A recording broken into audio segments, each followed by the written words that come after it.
Di atas meja jati tua yang mulai rapuh ini, aroma kopi pagi selalu terasa lebih pahit dari seharusnya.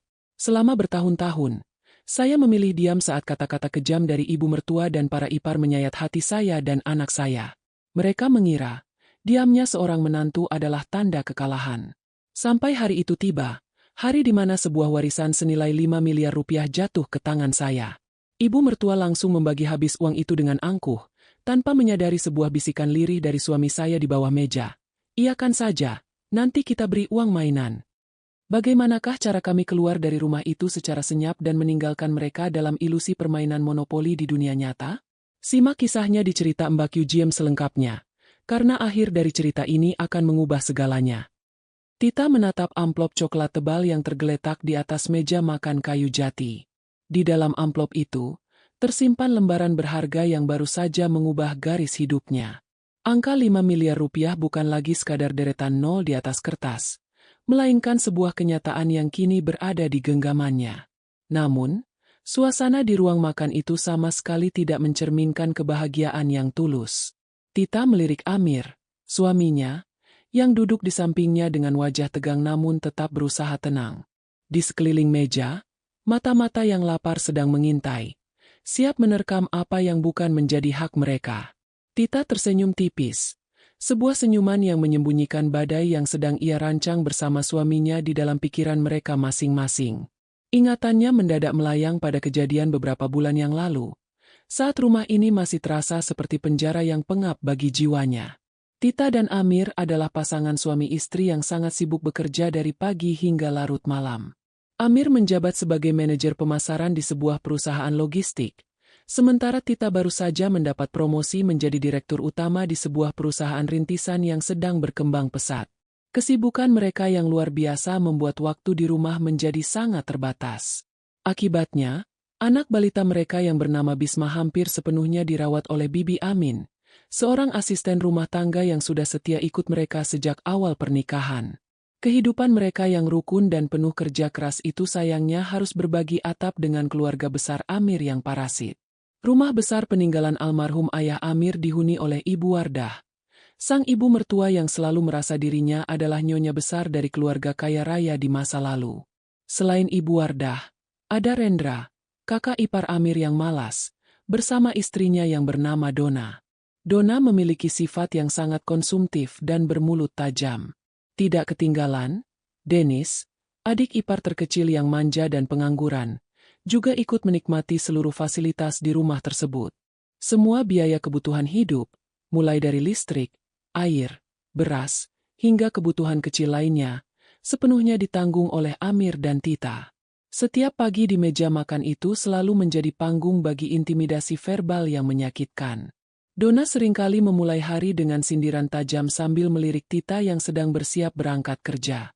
Dona sengaja berbicara dengan suara keras agar didengar oleh Ibu Wardah bahwa Tita adalah seorang ibu yang egois karena lebih mementingkan karir daripada mengurus Bisma.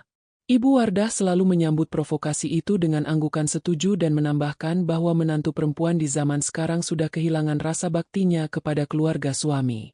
Tita biasanya hanya diam, menahan gemuruh di dadanya demi menghormati Amir yang selalu menggenggam tangannya di bawah meja sebagai bentuk dukungan. Kekejaman verbal itu tidak hanya diarahkan kepada Tita, tetapi juga berimbas kepada Bisma dan Bibi Amin. Ketika Tita dan Amir sudah berangkat kerja, Ibu Wardah seringkali membentak Bibi Amin hanya karena perkara sepele seperti keterlambatan menyajikan teh hangat. Dennis yang malas seringkali ikut campur dengan menghina pekerjaan Bibi Amin yang dianggap lambat. Yang paling membuat hati Tita hancur adalah ketika Bibi Amin menceritakan bahwa Bisma pernah dibentak oleh Rendra hanya karena menangis saat Rendra sedang asyik bermain game di ruang tengah. Anak sekecil Bisma harus merasakan atmosfer rumah yang penuh dengan kebencian dan keangkuhan dari orang-orang yang tidak tahu diri.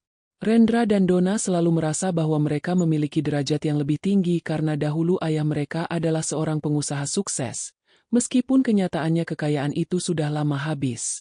Mereka menolak untuk bekerja keras dan lebih memilih menggantungkan seluruh biaya hidup kepada Amir. Setiap kali Amir mencoba menasihati Rendra atau Dennis untuk mulai mencari pekerjaan, Ibu Wardah akan langsung histeris dan menuduh Amir telah dipengaruhi oleh Tita untuk memusuhi saudara kandungnya sendiri. Kalimat bahwa bakti anak laki-laki adalah sepanjang hayat kepada ibunya selalu dijadikan senjata pamungkas oleh Ibu Wardah untuk memeras penghasilan Amir. Tita mengingat dengan jelas bagaimana Dona pernah sengaja menumpahkan kopi di lantai yang baru saja dibersihkan oleh Bibi Amin, lalu menyuruh wanita tua itu membersihkannya kembali sambil melontarkan kata-kata kasar. Ketika Tita mencoba membela Bibi Amin, Ibu Wardah langsung membela Dona dan mengatakan bahwa Tita tidak berhak mengatur apa yang terjadi di dalam rumah tersebut, karena Tita hanyalah seorang menantu yang menumpang. Perkataan itu sangat membekas di hati Tita, menumbuhkan sebuah tekad yang kuat untuk segera mengakhiri semua penderitaan ini dengan cara yang elegan tanpa harus mengotori tangannya dengan keributan yang sia-sia. Kini, dengan adanya amplop coklat berisi dokumen warisan bernilai 5 miliar rupiah di atas meja, konstelasi kekuasaan di rumah itu tampaknya akan segera berubah. Ibu Wardah menatap amplop itu dengan pandangan yang tidak lepas, seolah-olah uang itu adalah miliknya yang baru saja kembali. Rendra dan Dona saling berbisik dengan senyum serakah yang tidak lagi disembunyikan, sementara Dennis sudah mulai sibuk dengan ponselnya, mungkin sedang memilih barang mewah yang ingin dibelinya nanti. Tita menarik napas dalam-dalam, merapikan duduknya, dan bersiap menghadapi pengadilan keserakahan yang sebentar lagi akan dimulai oleh ibu mertuanya sendiri. Suasana di ruang makan semakin menegang seiring berjalannya waktu. Ibu Wardah berdeham keras, memecah keheningan yang sempat tercipta setelah Tita meletakkan amplop coklat itu. Pandangan mata Ibu Wardah tampak begitu lekat pada benda di atas meja, seolah sedang menghitung setiap lembar nilai yang ada di dalamnya. Rendra yang duduk di seberang meja langsung menegakkan posisi duduknya, sementara Dona, istrinya, tersenyum lebar dengan raut wajah yang penuh dengan rencana licik. Mereka semua tahu bahwa uang 5 miliar rupiah itu adalah jumlah yang sangat besar. Jumlah yang bisa membebaskan mereka dari segala kesulitan finansial tanpa harus memeras keringat sedikit pun. Tita melirik ke arah dapur, di mana Bibi Amin sedang berdiri dengan cemas sambil memeluk Bisma yang tampak ketakutan melihat atmosfer rumah yang mendadak berubah drastis. Tita merasakan tangan Amir kembali meremas jemarinya di bawah meja, memberikan kekuatan moral yang sangat ia butuhkan saat ini. Amir adalah suami yang luar biasa. Seorang manajer yang selalu tahu bagaimana cara bersikap profesional di luar rumah namun tetap menjadi pelindung yang tangguh bagi anak dan istrinya di dalam rumah yang penuh dengan tekanan ini. Mereka berdua telah sepakat untuk tidak terpancing emosi dan membiarkan para parasit ini menunjukkan sifat asli mereka yang menjijikan sampai batas maksimal. Ibu Wardah mulai membuka suara dengan nada yang sengaja dibuat berwibawa, mencerminkan watak lamanya sebagai mantan istri orang kaya yang gemar mengatur segalanya. Ibu Wardah mengatakan bahwa uang yang didapatkan oleh Tita adalah berkah bagi seluruh keluarga, dan sebagai menantu yang baik, Tita harus tahu bagaimana cara membalas budi kepada keluarga suami yang telah menampungnya selama ini. Mendengar perkataan itu, Dona langsung menimpali dengan mengatakan bahwa Tita tidak akan bisa mencapai posisi sebagai direktur utama seperti sekarang jika bukan karena restu dan doa dari Ibu Wardah serta kenyamanan tinggal di rumah peninggalan almarhum ayah mereka. Perkataan kejam bernada manipulatif itu terus mengalir dari mulut Dona tanpa henti. Dona menyebutkan bahwa selama ini Tita terlalu egois karena selalu sibuk di kantor dan menelantarkan anak, sehingga wajar jika sebagian besar uang warisan itu diserahkan kepada keluarga sebagai bentuk ganti rugi atas beban moral yang harus ditanggung oleh rumah ini. Rendra mengangguk setuju dengan ucapan istrinya, lalu menambahkan bahwa sebagai anak sulung, dia memiliki hak untuk mengelola keuangan keluarga agar tidak habis digunakan untuk hal-hal yang tidak berguna oleh Tita dan Amir. Mereka benar-benar memperlakukan Tita seperti seorang terdakwa yang sedang disidang atas kesalahan yang tidak pernah ia lakukan. Dennis, si adik ipar yang pemalas, juga tidak mau ketinggalan untuk ikut menekan Tita. Dengan nada suara yang meremehkan, Dennis mengatakan bahwa seorang perempuan tidak membutuhkan uang sebanyak itu karena seluruh kebutuhan hidupnya sudah dipenuhi oleh suami. Dennis meminta agar bagiannya segera dicairkan dalam bentuk tunai karena dia ingin membeli sebuah kendaraan baru dan modal untuk bersenang-senang dengan teman-temannya. Tidak ada satupun dari mereka yang menanyakan dari mana warisan itu berasal atau bagaimana perasaan Tita yang baru saja kehilangan sosok kakek kandungnya yang memberikan warisan tersebut. Bagi mereka, Tita hanyalah sebuah mesin uang yang kebetulan sedang menghasilkan keuntungan besar. Kekejaman verbal ini sebenarnya bukan hal baru bagi Tita. Selama bertahun-tahun tinggal di rumah ini, dia sudah kenyang dengan segala bentuk penghinaan yang dilontarkan oleh mertua dan iparnya. Tita masih ingat betul bagaimana beberapa minggu yang lalu, ketika dia pulang larut malam karena harus menyelesaikan rapat pemegang saham, Ibu Wardah sengaja mengunci pintu depan dan membiarkannya menunggu di luar dalam keadaan kehujanan selama hampir 1 jam. Saat Amir membukakan pintu, Ibu Wardah langsung memarahi Amir dan mengatakan bahwa suami yang terlalu patuh pada istri seperti Amir adalah suami yang lemah dan tidak punya harga diri di mata keluarga. Tidak hanya itu, ingatan Tita juga tertuju pada bagaimana Donna selalu memanfaatkan situasi untuk meminta uang belanja tambahan dengan cara yang sangat kasar. Donna pernah mendatangi meja kerja Tita di rumah dan membanting buku catatan pengeluaran, menuduh Tita sengaja mengurangi jatah makan bulanan mereka hanya karena Tita meminta agar penggunaan listrik dan air lebih dihemat. Padahal, seluruh tagihan itu dibayar menggunakan rekening pribadi Tita dan Amir, sementara Rendra, Donna, dan Dennis sama sekali tidak pernah menyumbang 1 rupiah pun untuk keperluan rumah tangga. Mereka benar-benar hidup sebagai benalu yang merasa berhak atas seluruh pohon yang mereka tumpangi. Tita memandang wajah suaminya, Amir, yang masih mempertahankan ekspresi datarnya. Di dalam hati, Tita tahu bahwa Amir merasakan kepedihan yang sama dalamnya, melihat bagaimana ibu kandung dan saudara-saudaranya sendiri memperlakukan istrinya dengan begitu rendah. Namun, Amir adalah pria yang taktis. Dia tahu bahwa kemarahan yang meledak-ledak tidak akan menyelesaikan masalah ini secara tuntas. Amir memberikan kode lewat tatapan matanya agar Tita tetap tenang dan membiarkan Ibu Wardah menyelesaikan seluruh untayan kalimat keserakahannya yang sebentar lagi akan mencapai puncaknya di atas meja makan tersebut. Ketegangan di ruang makan itu semakin meruncing ketika Rendra mulai menggebrak meja dengan kasar. Tindakan itu membuat Bibi Amin yang berada di dekat dapur tersentak kaget dan segera membawa Bisma masuk ke dalam kamar agar anak kecil itu tidak menyaksikan kebrutalan paman dan neneknya. Rendra menunjuk wajah Tita dengan telunjuknya yang gemetar karena amarah yang dipaksakan. Rendra mengatakan bahwa Tita tidak tahu diri karena terus diam dan tidak segera menyerahkan amplop warisan itu kepada Ibu Wardah sebagai kepala keluarga tertinggi di rumah ini. Bagi Rendra, diamnya Tita adalah bentuk pembangkangan nyata terhadap otoritas keluarga besar mereka.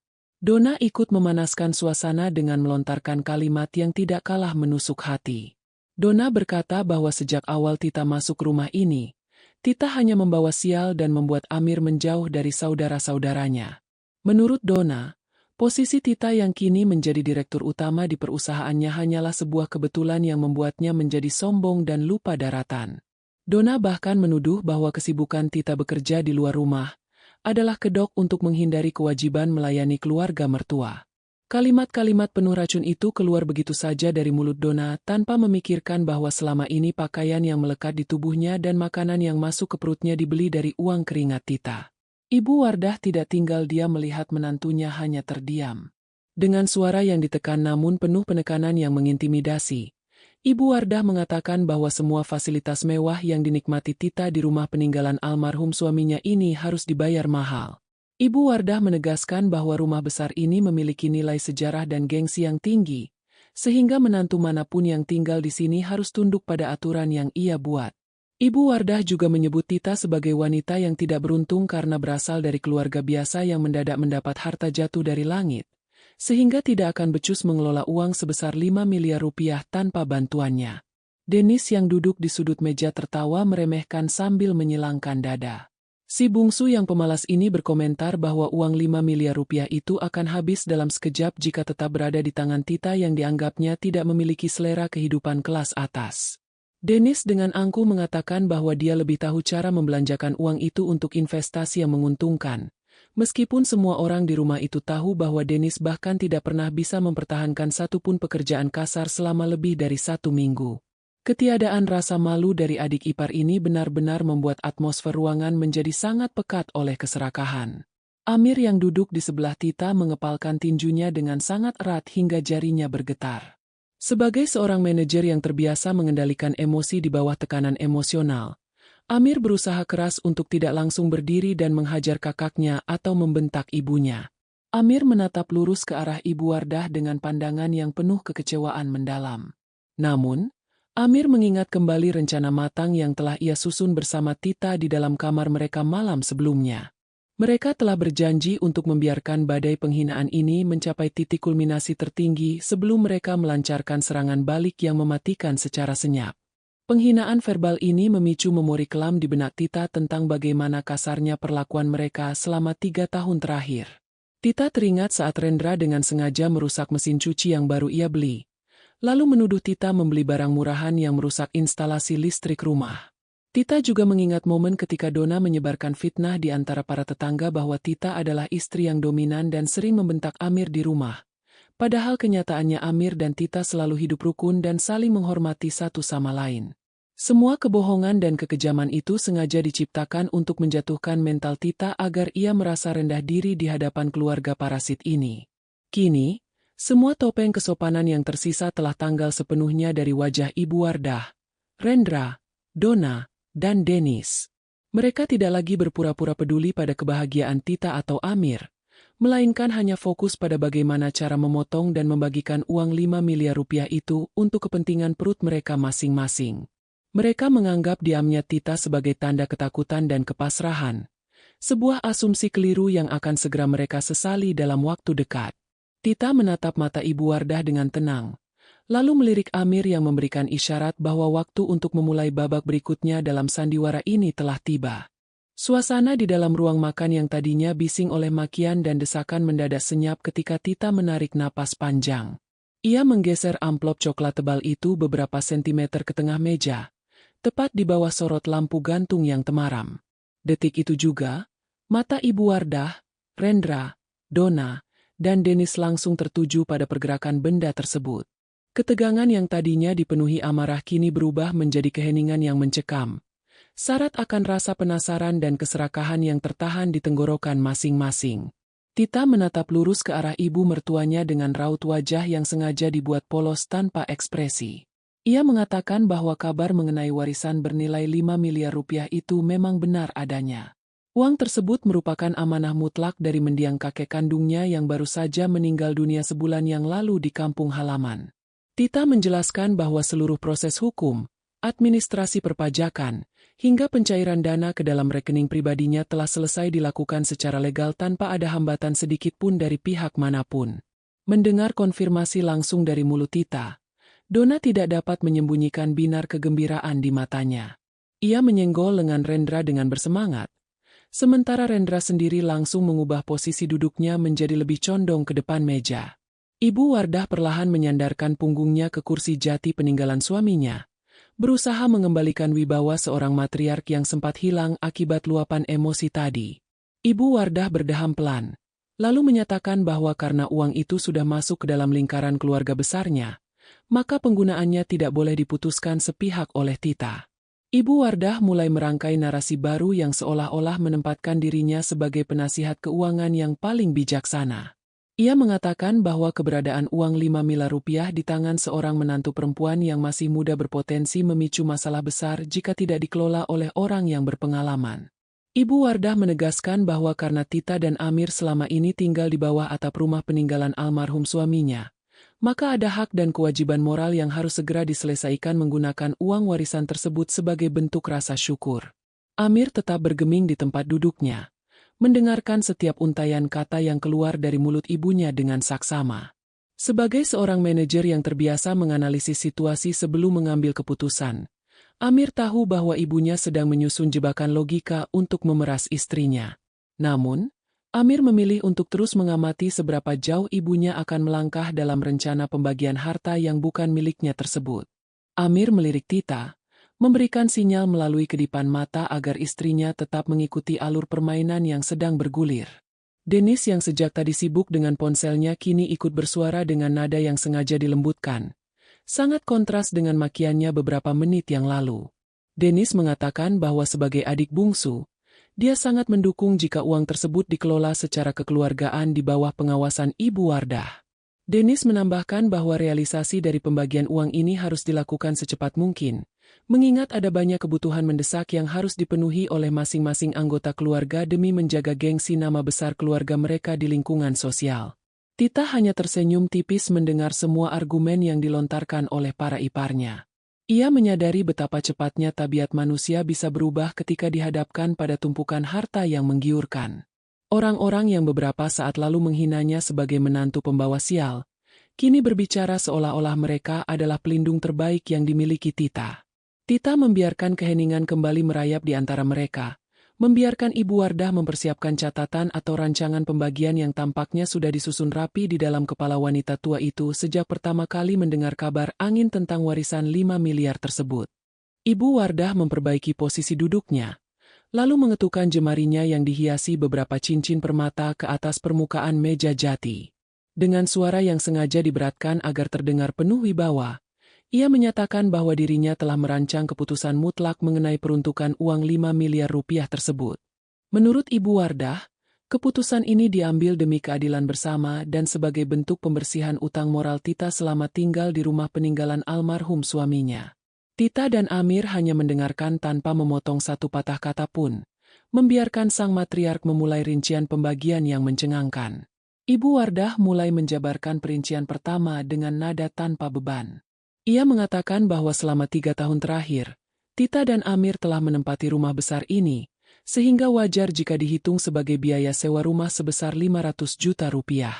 Tidak berhenti di situ, Ibu Wardah melanjutkan bahwa jasanya dalam menjaga Bisma selama Tita dan Amir sibuk bekerja di luar rumah dihargai sebesar 500 juta rupiah juga. Padahal, semua orang di rumah itu tahu betul bahwa Bibi Amin yang mengurus seluruh kebutuhan Bisma dari pagi hingga malam tanpa bantuan dari Ibu Wardah sedikitpun. Rincian ketiga yang keluar dari mulut Ibu Wardah semakin tidak masuk akal. Ia menuntut bagian sebesar 2 miliar rupiah sebagai bentuk biaya bakti seorang anak dan menantu kepada ibu mertua yang harus dibayar tunai. Ibu Wardah menganggap angka 2 miliar rupiah adalah nilai yang pantas untuk menjamin masa tuanya agar tetap bisa hidup dengan standar tinggi layaknya orang kaya di masa lalu. Dona yang duduk di sebelah Rendra tampak tersenyum lebar. Hampir tidak bisa menahan rasa senangnya mendengar angka-angka fantastis yang disebutkan oleh ibu mertuanya. Selanjutnya, Ibu Wardah melirik ke arah Rendra dan Dona. Ia menetapkan bahwa sebagai bentuk sedekah dan bantuan modal usaha untuk kakak ipar, Tita harus memberikan uang sebesar 1 miliar rupiah kepada pasangan tersebut. Rendra langsung mengangguk dengan wajah pongah, merasa bahwa uang 1 miliar itu memang sudah semestinya menjadi haknya sebagai anak sulung. Terakhir, Ibu Wardah memutuskan untuk membagikan uang sebesar 0,5 miliar atau 500 juta rupiah kepada Dennis, dengan alasan sebagai modal awal bagi si bungsu untuk merintis masa depannya yang selama ini tertunda. Setelah menjumlahkan seluruh angka tersebut, Ibu Wardah menatap Tita dengan pandangan meremehkan. Ia mengatakan bahwa sisa uang sebesar 500 juta rupiah dari total 5 miliar adalah bagian yang akan ditinggalkan untuk Tita dan Amir. Ibu Wardah menegaskan bahwa jumlah sisa tersebut sudah lebih dari cukup untuk mereka berdua, mengingat Amir sudah memiliki posisi sebagai manajer dan Tita baru saja menjabat sebagai direktur utama dengan gaji yang besar. Bagi Ibu Wardah, keputusan membagi habis harta warisan Tita adalah sebuah kebijakan keluarga yang tidak dapat diganggu-gugat lagi oleh siapapun.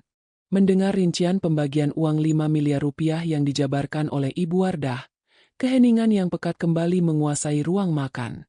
Tita tidak menunjukkan tanda-tanda kemarahan pada raut wajahnya. Ia justru menarik napas dalam-dalam, lalu menyunggingkan sebuah senyuman tipis yang sangat tenang.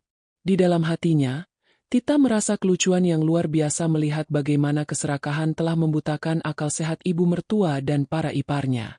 Nilai jerih payah mendiang kakeknya kini dengan begitu mudah diklaim oleh orang-orang yang bahkan tidak pernah mendoakan almarhum semasa hidupnya. Dona yang mengira senyuman Tita adalah bentuk kepasrahan, langsung menyenggol lengan Rendra dengan wajah yang dipenuhi kemenangan. Dona buru-buru menimpali bahwa keputusan Ibu Wardah adalah keputusan yang paling adil dan penuh berkah. Ia bahkan menambahkan bahwa sisa uang 500 juta rupiah yang diberikan kepada Tita dan Amir sebenarnya sudah terlalu mewah bagi pasangan pekerja yang jarang berada di rumah. Rendra ikut mengangguk setuju sambil melipat tangan di dada, sementara Dennis tampak mulai sibuk mengetik sesuatu di ponselnya, mungkin sedang merinci daftar barang mewah yang akan segera ia beli besok pagi. Saat Tita hendak membuka mulut untuk memberikan tanggapan, Amir yang sejak tadi diam mendadak bergerak.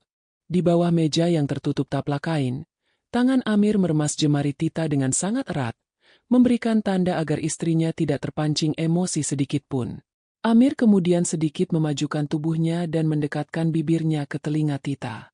Dengan suara yang sangat pelan, hampir berupa desisan yang hanya bisa didengar oleh mereka berdua, Amir berbisik dengan nada yang sangat dingin namun penuh keyakinan. Amir berbisik untuk mengiyakan saja semua kemauan ibunya saat ini, karena nanti mereka akan memberikan tumpukan uang mainan sebagai gantinya.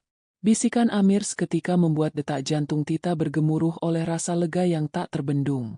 Tita menyadari bahwa suaminya bukan hanya berada di pihaknya, melainkan sudah selangkah lebih maju dalam merancang sebuah pembalasan yang cerdas dan setimpal. Amir yang sehari-hari bekerja sebagai manajer pemasaran yang taktis terbukti mampu menjaga kepala tetap dingin di bawah tekanan ego keluarganya sendiri. Tita mengembalikan fokus pandangannya kepada Ibu Wardah, lalu merapikan posisi duduknya dengan gerakan yang sangat anggun, siap melanjutkan sandiwara keluarga ini hingga ke titik akhir. Tita menatap lurus ke arah mata Ibu Wardah yang masih berkilat penuh ambisi serakah. Dengan nada suara yang diatur sedemikian rupa agar terdengar patuh dan tanpa beban, Tita mengatakan bahwa dirinya menerima seluruh keputusan pembagian yang telah ditentukan oleh ibu mertuanya tersebut. Tita menambahkan bahwa jika memang itu yang dianggap terbaik demi kedamaian dan bakti di dalam rumah ini, maka ia tidak akan mempersulit proses realisasinya. Pernyataan Tita yang begitu mudah menyerah seketika memicu sorak kemenangan yang tertahan di antara Ibu Wardah, Rendra, Donna, dan Dennis yang merasa rencana pemerasan mereka berjalan tanpa hambatan.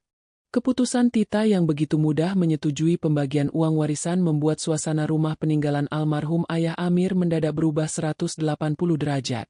Ibu Wardah kini bersikap sedikit lebih manis, bahkan beberapa kali menawarkan teh hangat kepada Tita saat mereka berpapasan di ruang tengah. Rendra dan Donna pun tidak lagi melontarkan sindiran tajam di meja makan. Mereka semua mengira bahwa Tita telah tunduk sepenuhnya di bawah kendali kekuasaan sang matriark. Namun, di balik ketenangan yang semu itu, sebuah pergerakan senyap yang sangat rapi sedang dirancang oleh Tita dan Amir di dalam kamar mereka setiap malam. Amir memanfaatkan posisinya sebagai manajer yang terbiasa mengatur strategi untuk menyusun rencana kepindahan mereka. Mereka sepakat bahwa realisasi pembagian uang itu akan menjadi momentum terakhir mereka berada di rumah ini. Tita yang kini menjabat sebagai direktur utama di perusahaannya juga telah mengalokasikan sebagian dana warisan asli yang disimpan di rekening pribadinya untuk membeli sebuah rumah baru yang minimalis dan nyaman di pinggir kota. Proses transaksi pembelian rumah baru itu dilakukan secara sangat rahasia tanpa melibatkan pihak keluarga Amir sedikit pun, agar tidak memancing kecurigaan. Setiap pagi, sebelum berangkat kerja, Tita dan Amir mencicil untuk mengemas barang-barang berharga mereka. Pakaian, dokumen penting, dan mainan Bisma dimasukkan ke dalam kardus-kardus kecil secara bertahap saat rumah sedang sepi karena Ibu Wardah sedang pergi arisan atau Rendra dan Donna sedang keluar berbelanja menggunakan uang pinjaman. Bibi Amin yang telah diberitahu mengenai rencana ini menyambutnya dengan air mata haru. Wanita tua itu berkomitmen penuh untuk menjaga rahasia ini rapat-rapat dan membantu mengemasi barang-barang di sela-sela tugas rumah tangganya tanpa menimbulkan suara yang mencurigakan. Selain mempersiapkan kepindahan, Amir juga menjalankan tugas khusus yang krusial untuk melancarkan skenario serangan balik mereka. Amir pergi ke beberapa toko mainan besar di pusat kota untuk membeli tumpukan uang mainan monopoli dalam jumlah yang sangat banyak. Lembaran uang mainan pecahan 100.000 dan 50.000 rupiah itu dipilih yang memiliki ukuran dan warna yang sekilas mirip dengan uang asli jika ditumpuk dalam jumlah tebal. Tita kemudian menyiapkan 5 buah amplop coklat besar yang sangat tebal, persis seperti amplop dokumen warisan yang pertama kali ia tunjukkan di meja makan. Tita dan Amir menyusun uang mainan tersebut dengan sangat teliti di dalam kamar mereka pada malam hari dengan pintu terkunci. Pada setiap tumpukan di dalam amplop, Tita menyelipkan beberapa lembar uang asli di bagian paling atas dan paling bawah untuk mengelabui pandangan pertama saat amplop itu dibuka nanti. Jumlah tumpukan uang mainan itu disesuaikan persis dengan nominal yang dituntut oleh Ibu Wardah, Rendra, Donna, dan Dennis. Ketika semua persiapan logistik dan rencana eksekusi telah matang, Tita memberitahu Ibu Wardah bahwa uang tunai sebesar 5 miliar rupiah sudah siap untuk dibagikan sesuai dengan peruntukan yang telah disepakati bersama. Hari yang dinantikan oleh seluruh penghuni rumah tua itu akhirnya tiba. Ibu Wardah sudah duduk di kursi kebesarannya di ruang makan sejak pagi hari, mengenakan pakaian terbaiknya seolah-olah sedang menghadiri pesta perayaan besar. Di sampingnya, Rendra dan Donna tidak bisa berhenti tersenyum lebar, sementara Dennis terus menggoyang-goyangkan kakinya dengan tidak sabar. Di atas meja makan jati, 5 buah amplop coklat berukuran besar dan sangat tebal sudah tertata rapi, memancarkan aroma kemewahan yang selama ini mereka mimpikan tanpa perlu bersusah payah bekerja. Tita dan Amir keluar dari kamar dengan langkah yang sangat tenang. Amir mengambil posisi berdiri di samping Tita, sementara Tita berjalan mendekati meja makan untuk memulai proses pembagian. Tita menatap satu persatu wajah mertua dan iparnya dengan pandangan yang sulit diartikan. Ia kemudian memegang amplop pertama yang paling tebal, lalu menyerahkannya ke hadapan Ibu Wardah. Tita menjelaskan bahwa di dalam amplop tersebut terdapat bagian untuk Ibu Wardah sebesar 3 miliar rupiah, yang merupakan gabungan dari biaya bakti sebesar 2 miliar, sewa rumah 500 juta, dan jasa menjaga Bisma sebesar 500 juta rupiah. Ibu Wardah menerima amplop itu dengan tangan yang sedikit gemetar, karena tidak mampu menahan rasa bahagianya. Ia segera membuka bagian ujung amplop dan mengintip ke dalamnya. Lembaran merah pecahan 100 ribu rupiah yang asli sengaja diletakkan Tita di bagian paling atas, membuat mata Ibu Wardah seketika berbinar penuh kemenangan. Tanpa memeriksa lebih dalam hingga ke dasar amplop, Ibu Wardah langsung mendekap erat amplop coklat itu ke dadanya, seolah takut ada orang lain yang akan merebut harta yang kini telah resmi menjadi miliknya tersebut. Selanjutnya, Tita mengambil amplop kedua dan ketiga untuk diserahkan kepada Rendra dan Dona. Tita menyatakan bahwa amplop itu berisi uang sebesar 1 miliar rupiah sebagai bentuk sedekah dan bantuan modal usaha sesuai perintah Ibu Wardah. Dona dengan sangat tidak sabar langsung menyambar amplop tersebut dari tangan Tita, lalu mencium permukaan kertas amplop itu dengan ekspresi wajah yang sangat serakah.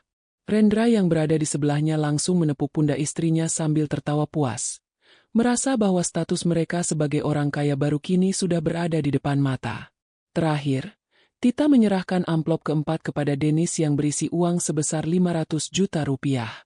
Denis langsung menerima amplop itu dengan senyuman meremehkan yang khas, lalu mengantonginya ke dalam jaket tanpa mengucapkan kata terima kasih sedikit pun kepada Tita.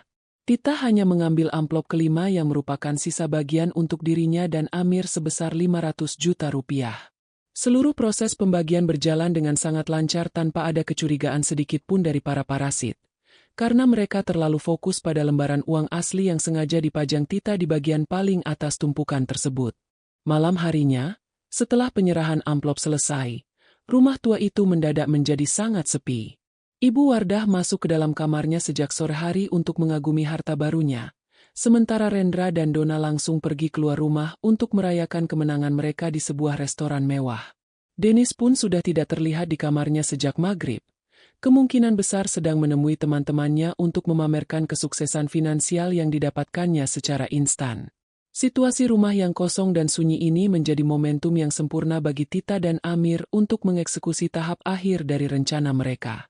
Amir yang memiliki kemampuan manajerial yang rapi sebagai manajer telah mengoordinasikan sebuah armada truk pindahan kecil untuk menunggu di gang samping rumah. Di bawah rintik hujan yang mulai membasahi halaman, Tita, Amir, dan Bibi Amin bekerja dengan sangat cepat namun tanpa suara. Kardus-kardus pakaian, dokumen penting, serta seluruh perlengkapan pribadi milik Bisma yang sudah dikemas sejak beberapa hari lalu perlahan dipindahkan ke dalam bak truk. Tidak ada satupun barang peninggalan almarhum ayah Amir yang mereka sentuh atau bawa. Semua dibiarkan tetap berada di tempatnya semula. Bibi Amin menggendong Bisma yang sedang tertidur lelap dengan sangat hati-hati masuk ke dalam mobil pribadi Amir. Wanita tua itu tidak bisa menyembunyikan senyum kelegaan di wajahnya setelah bertahun-tahun harus menerima makian dan perlakuan kasar dari keluarga Ibu Wardah. Tita memastikan kembali seluruh sudut kamar mereka bersih dan tidak meninggalkan jejak apapun yang berharga. Di atas kasur yang sudah kosong, Tita meletakkan sebuah amplop putih bersih yang ditujukan khusus untuk ibu mertuanya. Sebuah pesan terakhir yang akan menjadi penentu jalannya takdir keluarga tersebut. Tita berjalan menuju mobil di mana Amir sudah bersiap di kursi kemudi. Sebelum masuk ke dalam mobil, Tita menyempatkan diri untuk menoleh ke belakang, menatap bangunan rumah tua yang besar namun terasa sangat dingin dan angkuh itu untuk terakhir kalinya. Tidak ada rasa sedih atau penyesalan yang tersisa di dalam hati Tita. Yang ada hanyalah perasaan bebas yang luar biasa. Tita kini melangkah maju sebagai seorang direktur utama yang mandiri, siap membangun kehidupan yang baru, sehat, dan penuh kedamaian bersama suami, anak, dan asisten setianya tanpa ada lagi gangguan dari para benalu. Amir menginjak pedal gas dengan perlahan, Membawa mobil mereka membelah jalanan malam yang basah menjauh dari lingkungan tersebut. Truk pindahan mengikuti dari belakang menuju ke arah pinggir kota, tempat di mana rumah baru mereka yang nyaman sudah siap menyambut kedatangan keluarga kecil ini. Pelarian senyap ini berhasil dilakukan tanpa ada satupun anggota keluarga parasit yang menyadari bahwa fondasi kehidupan nyaman mereka selama ini telah runtuh sepenuhnya bersamaan dengan perginya Tita dan Amir dari rumah tua peninggalan keluarga tersebut. Fajar baru saja menyingsing ketika Tita membuka matanya di dalam kamar tidur utama di rumah baru mereka. Sinar matahari pagi masuk dengan bebas melalui jendela kaca yang besar, menyinari ruangan minimalis yang terasa begitu lapang dan bersih. Tidak ada lagi aroma pengap dari dinding-dinding kayu tua peninggalan masa lalu, dan yang paling penting, tidak ada lagi suara teriakan atau ketukan pintu yang kasar yang biasanya merusak ketenangan paginya. Tita meregangkan tubuhnya dengan perasaan lega yang belum pernah ia rasakan selama bertahun-tahun tinggal bersama keluarga mertuanya. Tita berjalan menuju dapur dan menemukan Bibi Amin sedang sibuk menyeduh kopi hangat sambil bersenandung kecil. Di sudut ruang makan, Bisma sedang asyik bermain dengan mainan barunya di atas karpet yang empuk tanpa perlu takut dibentak oleh pamannya. Amir kemudian datang dari arah halaman belakang dengan pakaian santai, lalu memeluk Tita dari belakang dengan penuh kehangatan. Sebagai seorang manajer yang selalu disibukkan oleh target perusahaan, pagi ini Amir terlihat begitu santai dan menikmati kebersamaan mereka tanpa beban pikiran sedikit pun. Kehidupan baru ini terasa sangat kontras dengan penderitaan yang mereka alami sebelumnya. Tita yang kini memimpin perusahaannya sebagai direktur utama merasa bahwa keputusan untuk keluar dari rumah tua itu adalah langkah bisnis dan personal terbaik yang pernah ia ambil. Seluruh biaya kepindahan dan pembelian rumah baru ini tertutup rapat oleh dana warisan asli miliknya yang tersimpan aman di bank. Mereka berdua telah berhasil memutus rantai ketergantungan para parasit dengan cara yang sangat bersih, legal, dan tanpa perlu melibatkan kontak fisik atau adu mulut yang menguras energi. Amir menyesap kopinya sambil menatap jam dinding yang menunjukkan pukul 7 pagi. Ia tersenyum tipis kepada Tita, menyadari bahwa pada jam-jam seperti ini di rumah tua mereka dulu, Donna biasanya sudah mulai berteriak menuntut uang belanja tambahan atau Dennis sedang menggedor pintu kamar untuk meminta uang bensin. Kini, semua kebisingan itu telah digantikan oleh suara kicauan burung di halaman rumah baru mereka yang asri.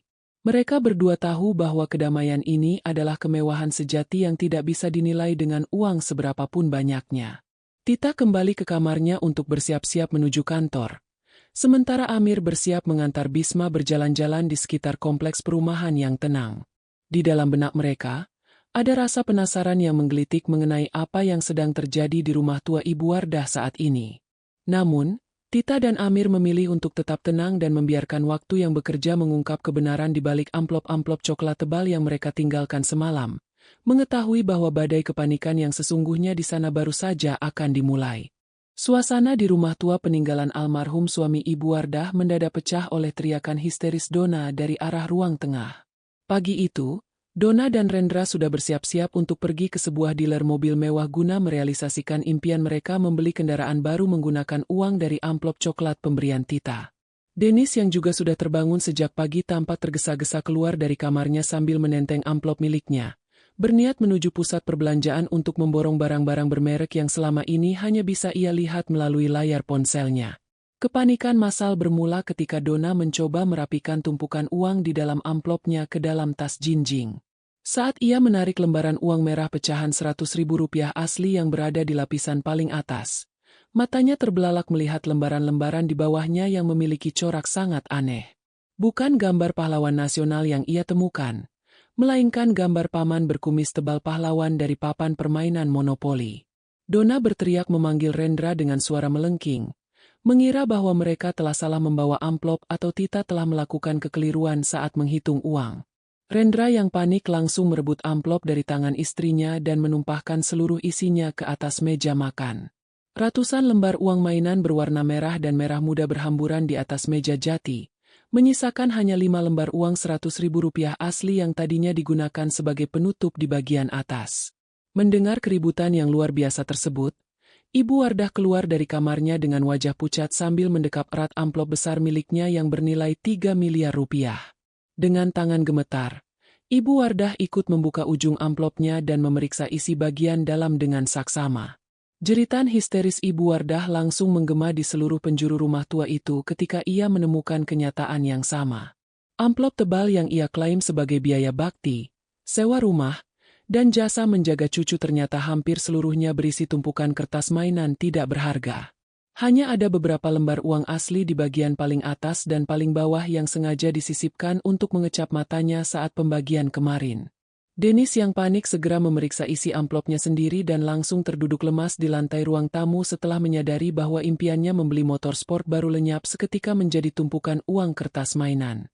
Di tengah histeria dan kemarahan yang memuncak, Rendra langsung berlari menuju kamar Tita dan Amir di bagian belakang rumah. Ia menendang pintu kamar tersebut hingga terbuka lebar, berniat untuk memaki dan menyeret menantu perempuannya itu ke hadapan Ibu Wardah. Namun, langkah Rendra mendadak terhenti ketika melihat kondisi kamar yang sudah kosong melompong. Tidak ada satupun pakaian di dalam lemari, tidak ada kasur yang terpasang sprei.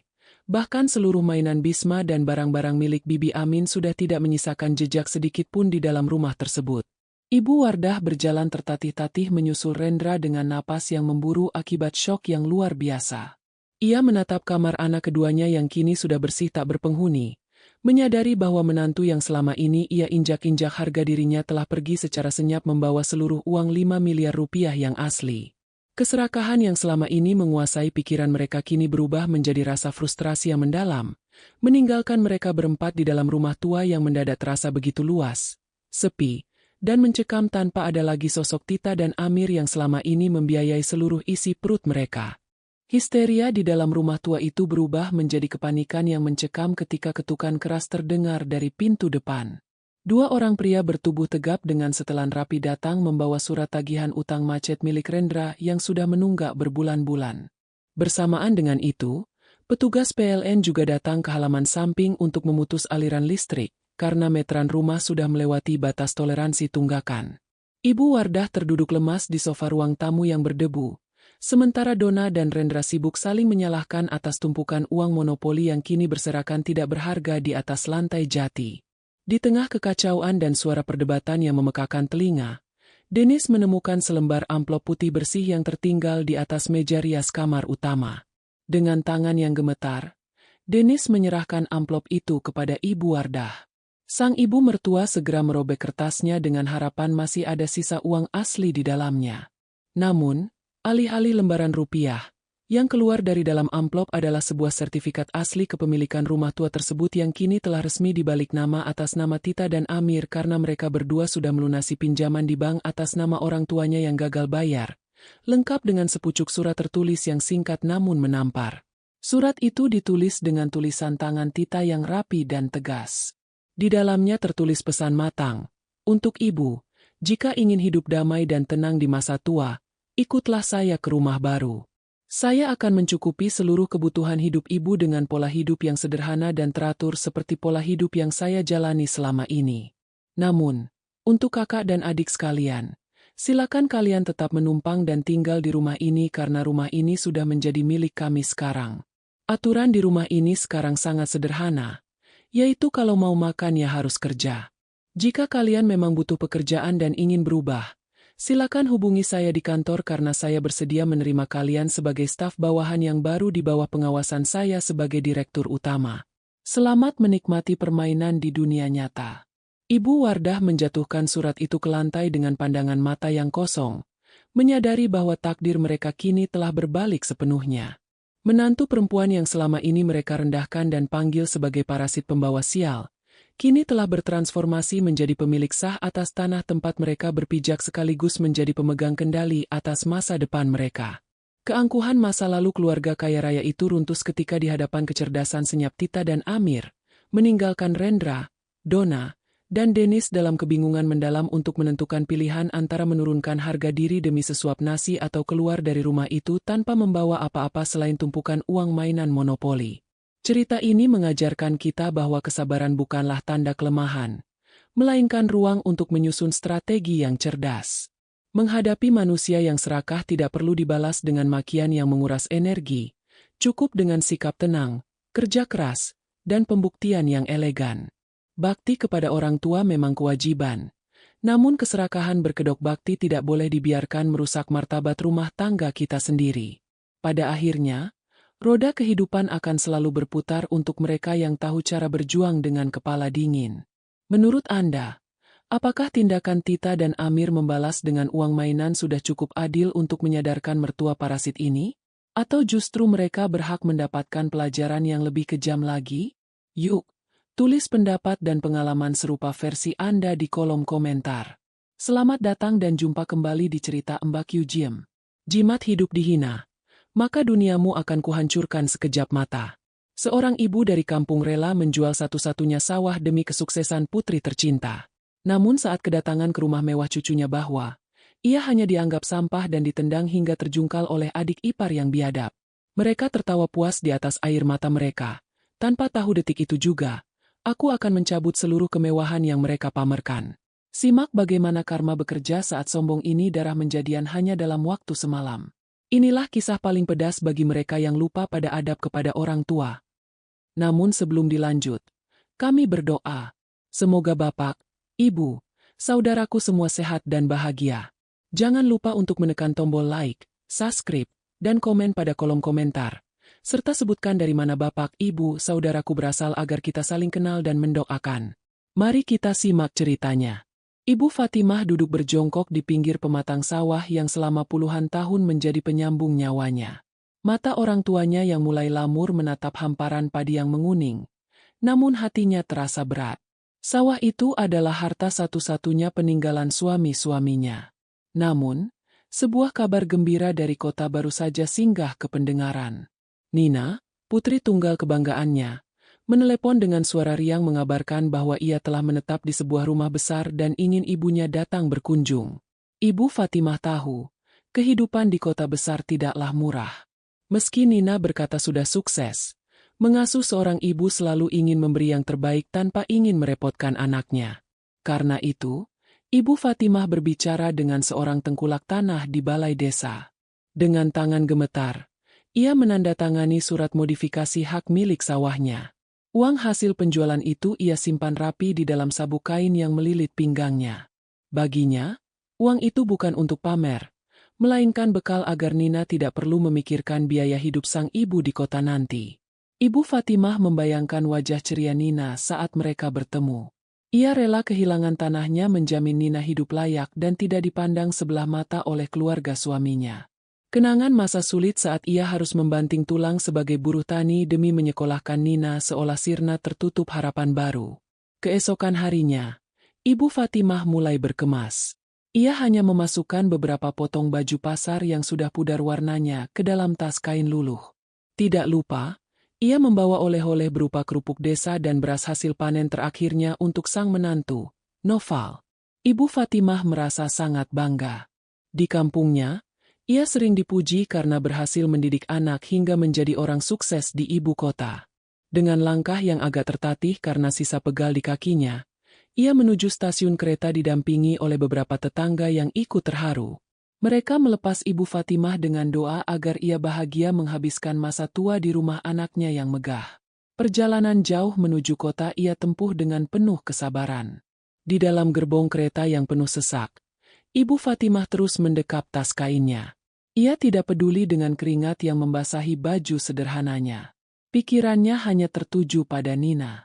Ia rindu pelukan putrinya yang sudah hampir 2 tahun tidak pulang ke kampung.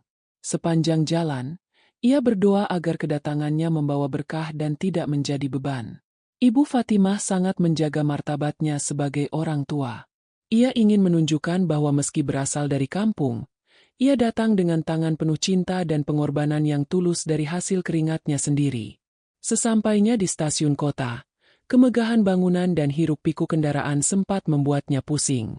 Namun, rasa rindu mengalahkan segalanya. Ia mengeluarkan secari kertas berisi alamat rumah Nina yang diberikan melalui pesan singkat. Dengan menggunakan taksi tua, ia melintasi jalanan kota yang padat. Dalam hati, Ibu Fatimah sangat bersyukur. Tuhan telah mengangkat derajat keluarganya melalui keberhasilan Nina. Ia berjanji akan menjadi ibu yang baik dan tidak akan mencampuri urusan rumah tangga anaknya. Cukup melihat Nina bahagia sudah menjadi obat penawar lelah bagi masa depan orang tuanya yang penuh perjuangan. Mobil taksi berhenti di depan sebuah gerbang besi hitam yang sangat tinggi dan mewah. Ibu Fatimah turun dengan perasaan takjub. Ia melihat sebuah rumah megah berdiri kokoh dengan pilar-pilar besar. Di depannya terparkir beberapa mobil mewah yang mengkilap. Ibu Fatimah merasa sangat kecil di depan kemewahan itu. Namun rasa bangganya sebagai seorang ibu membuncah. Inilah buah dari sawah yang ia jual bertahun-tahun yang lalu untuk biaya kuliah Nina. Inilah hasil dari doa-doa di setiap sujud malamnya di rumah kayu yang bocor di kampung. Ia menarik napas panjang, merapikan baju pasarnya, dan mulai melangkah masuk menuju pintu gerbang dengan hati yang bergetar hebat. Seorang satpam yang menjaga gerbang itu dengan wajah dingin, curiga pada sosok lansia yang membawa tas kain luluh tersebut. Ibu Fatimah tersenyum ramah dan menyebutkan bahwa ia adalah ibunda dari Nina, sang pemilik rumah. Satpam itu hanya mengangguk singkat dan membiarkannya masuk melalui pintu samping. Ibu Fatimah berjalan melintasi halaman luas yang memenuhi taman bunga indah. Ia merasa seperti sedang bermimpi. Di kampung, ia hanya bisa melihat rumah seperti ini di televisi. Namun sekarang ia berdiri di sini karena keberhasilan putrinya sendiri. Harapan besar kegelisahan saat ia melihat pintu utama rumah itu mulai terbuka perlahan. Ibu Fatimah melangkah dengan ragu saat menginjakan kaki di atas lantai marmer yang begitu dingin dan berkilau. Ia merasa sangat tidak pantas berdiri di sana dengan sandal jepitnya yang sudah tipis. Di ruang tamu yang luas, ia melihat Nina sedang berbincang dengan beberapa orang yang berpakaian sangat mewah. Wajah Nina tampak terkejut saat melihat sosok ibunya berdiri di ambang pintu dengan tas kain luluh. Nina segera mendekat dan memeluk ibunya. Namun pelukan itu terasa singkat seolah Nina takut noda dari baju pasar ibunya akan mengotori gaun indahnya. Ibu Fatimah tidak berprasangka buruk. Ia justru merasa sangat haru bisa kembali menyentuh tangan putrinya. Nina segera membawa ibunya menuju dapur melalui lorong samping agar tidak melewati kepadatan tamu. Ternyata, di rumah itu sedang ada acara pertemuan keluarga besar dari pihak suaminya, Noval. Nina berbisik lembut meminta ibunya untuk beristirahat sebentar di dapur sambil menunggu acara selesai. Ibu Fatimah menurut tanpa banyak tanya karena ia memang merasa sangat lelah setelah perjalanan jauh. Di dapur, ia bertemu dengan Mbak Ami, asisten rumah tangga di rumah tersebut yang sedang sibuk menyiapkan piring. Mbak Ami menyambut Ibu Fatimah dengan sopan, namun tiba-tiba suara langkah kaki keras terdengar mendekat ke arah mereka. Seorang wanita muda dengan pakaian sangat terbuka dan perhiasan mencolok masuk ke dapur. Ia adalah Siska, adik kandung Noval yang sangat sombong. Siska menatap Ibu Fatimah dari ujung kepala hingga ujung kaki dengan meremehkan. Tanpa bertanya siapa sosok lansia di depannya, Siska langsung melempar tumpukan piring kotor ke atas meja dekat tangan Ibu Fatimah. Siska mengira Ibu Fatimah adalah orang tua dari Mbak Ami yang datang dari kampung untuk mencari pekerjaan sebagai pembantu tambahan. Aroma keringat dan baju pasar Ibu Fatimah yang kusam membuat Siska menutup hidungnya dengan ekspresi jijik yang sangat jelas terlihat. Ibu Fatimah yang baru saja mengeluarkan bungkusan kerupuk dari tasnya membeku. Lani membentak dengan suara melengking, menyuruh Ibu Fatimah segera mencuci semua piring itu karena tamu di depan sudah semakin banyak. Mbak Ami mencoba menjelaskan siapa sebenarnya Ibu Fatimah. Namun Siska justru membentak Mbak Ami agar diam dan tidak ikut campur. Ibu Fatimah hanya menunduk ke dalam. Hatinya terasa berdenyut nyeri namun ia tidak ingin merusak acara anaknya. Ia mulai menyingsingkan lengan baju dan membantu Mbak Ami di depan bak cuci piring. Ia berpikir mungkin ini adalah cara ia berbakti agar tidak merepotkan Nina yang sedang sibuk. Noval masuk ke dapur untuk mengambil minuman dingin namun, ia sama sekali tidak menegur ibu mertuanya. Ia hanya melirik sekilas lalu asyik dengan ponselnya seolah-olah Ibu Fatimah adalah benda mati yang tidak berharga. Ibu Fatimah merasa asing di rumah menantunya sendiri. Rasa bangga yang ia bawa dari kampung perlahan mulai terkikis oleh rasa sesak di dada. Ia ingat bagaimana ia merawat Noval saat pertama kali Nina membawa ke kampung dulu. Namun kini pria itu seolah lupa siapa yang telah membesarkan istri yang sangat dicintainya. Ibu Fatimah tetap diam. Ia terus menggosok piring dengan mata yang mulai berkaca-kaca menahan sedih. Semakin panas saat Ibu Lani, ibu mertua Nina, masuk ke dapur dan ikut mencemooh penampilan Ibu Fatimah. Mereka berdua, Siska dan ibunya, mulai tertawa sambil menyindir betapa kotornya rumah mewah ini jika dimasuki oleh orang-orang kelas bawah. Mereka sengaja berbicara dengan suara keras agar didengar oleh Ibu Fatimah. Kata-kata seperti orang udik, bau tanah, dan sampah menjadi tombak yang menusuk jantung Ibu Fatimah. Ia merasa harga dirinya sedang diinjak-injak di rumah yang sebenarnya dibangun dari hasil tetesan keringatnya sendiri di masa lalu. Namun, demi nama baik Nina, Ibu Fatimah memilih untuk terus menelan hinaan itu sendirian. Nina yang berada di ruang depan tidak menyadari bahwa ibunya diperlakukan seperti budak di dapur belakang. Ibu Fatimah hanya bisa berdoa agar acara ini cepat selesai sehingga ia bisa berbicara dengan kedua putrinya. Ia memegang pinggangnya yang mulai terasa sangat sakit karena terus berdiri di depan wastafel. Tas kainnya yang berisi uang hasil penjualan sawah tergeletak di sudut lantai. Seringkali ditendang secara tidak sengaja oleh Siska saat wanita itu lewat dengan angkuh. Ibu Fatimah tetap mencoba tersenyum pada Mbak Ami, meski hatinya sudah hancur berkeping-keping melihat bagaimana keluarga menantunya memandang rendah martabat seorang ibu tua yang hanya ingin berkunjung. Suara riuh tawa dari ruang tengah semakin terdengar jelas hingga ke area dapur, menandakan acara keluarga besar itu sudah memasuki sesi makan bersama. Ibu Fatimah yang sudah selesai membantu Mbak Ami mencuci piring merasa kakinya sangat lemas dan gemetar karena berdiri terlalu lama. Ia mencoba berjalan perlahan menuju sebuah kursi kayu di sudut area makan yang letaknya agak tersembunyi, berharap bisa duduk sebentar untuk meredakan nyeri di punggung. Tubuh orang tuanya sudah tidak pusing dulu, dan rasa lapar mulai menyerang karena sejak pagi ia belum sempat mengisi perut. Dengan nafas yang agak tersengal, Ibu Fatimah akhirnya menarik kursi itu dan mendaratkan tubuhnya dengan sangat hati-hati. Baru saja Ibu Fatimah menghela nafas lega, tiba-tiba sebuah bayangan mendekat dengan langkah yang sangat terburu-buru. Siska muncul dengan wajah ketus sambil membawa piring kosong di tangannya. Begitu melihat Ibu Fatimah duduk di kursi tersebut, wajah Siska langsung berubah merah padam karena amarah yang meluap. Ia merasa tempat itu adalah area favoritnya untuk beristirahat di sela acara, dan ia merasa sangat terhina melihat seorang wanita yang ia anggap pembantunya berani menduduki kursi di dalam rumah kakaknya. Siska tidak peduli bahwa yang duduk di sana adalah seorang lansia yang tampak sangat kepayahan dan pucat pasi karena kelelahan dalam perjalanan jauh. Tanpa peringatan atau kata-kata yang sopan, Siska mengangkat kakinya yang mengenakan sepatu hak tinggi dan menendang kaki kursi kayu itu dengan kekuatan penuh. Suara benturan kayu yang menghantam lantai marmer terdengar sangat keras dan memilukan. Ibu Fatimah yang tidak siap sama sekali langsung kehilangan keseimbangan dan terjungkal ke belakang. Tubuhnya menghantam lantai dengan suara berdebam yang cukup keras, sementara kepalanya nyaris mengenai sudut meja makan yang tajam. Tas kain luluhnya yang berisi uang hasil penjualan sawah pun ikut terlempar dan berantakan di atas lantai yang dingin dan mengkilap tersebut.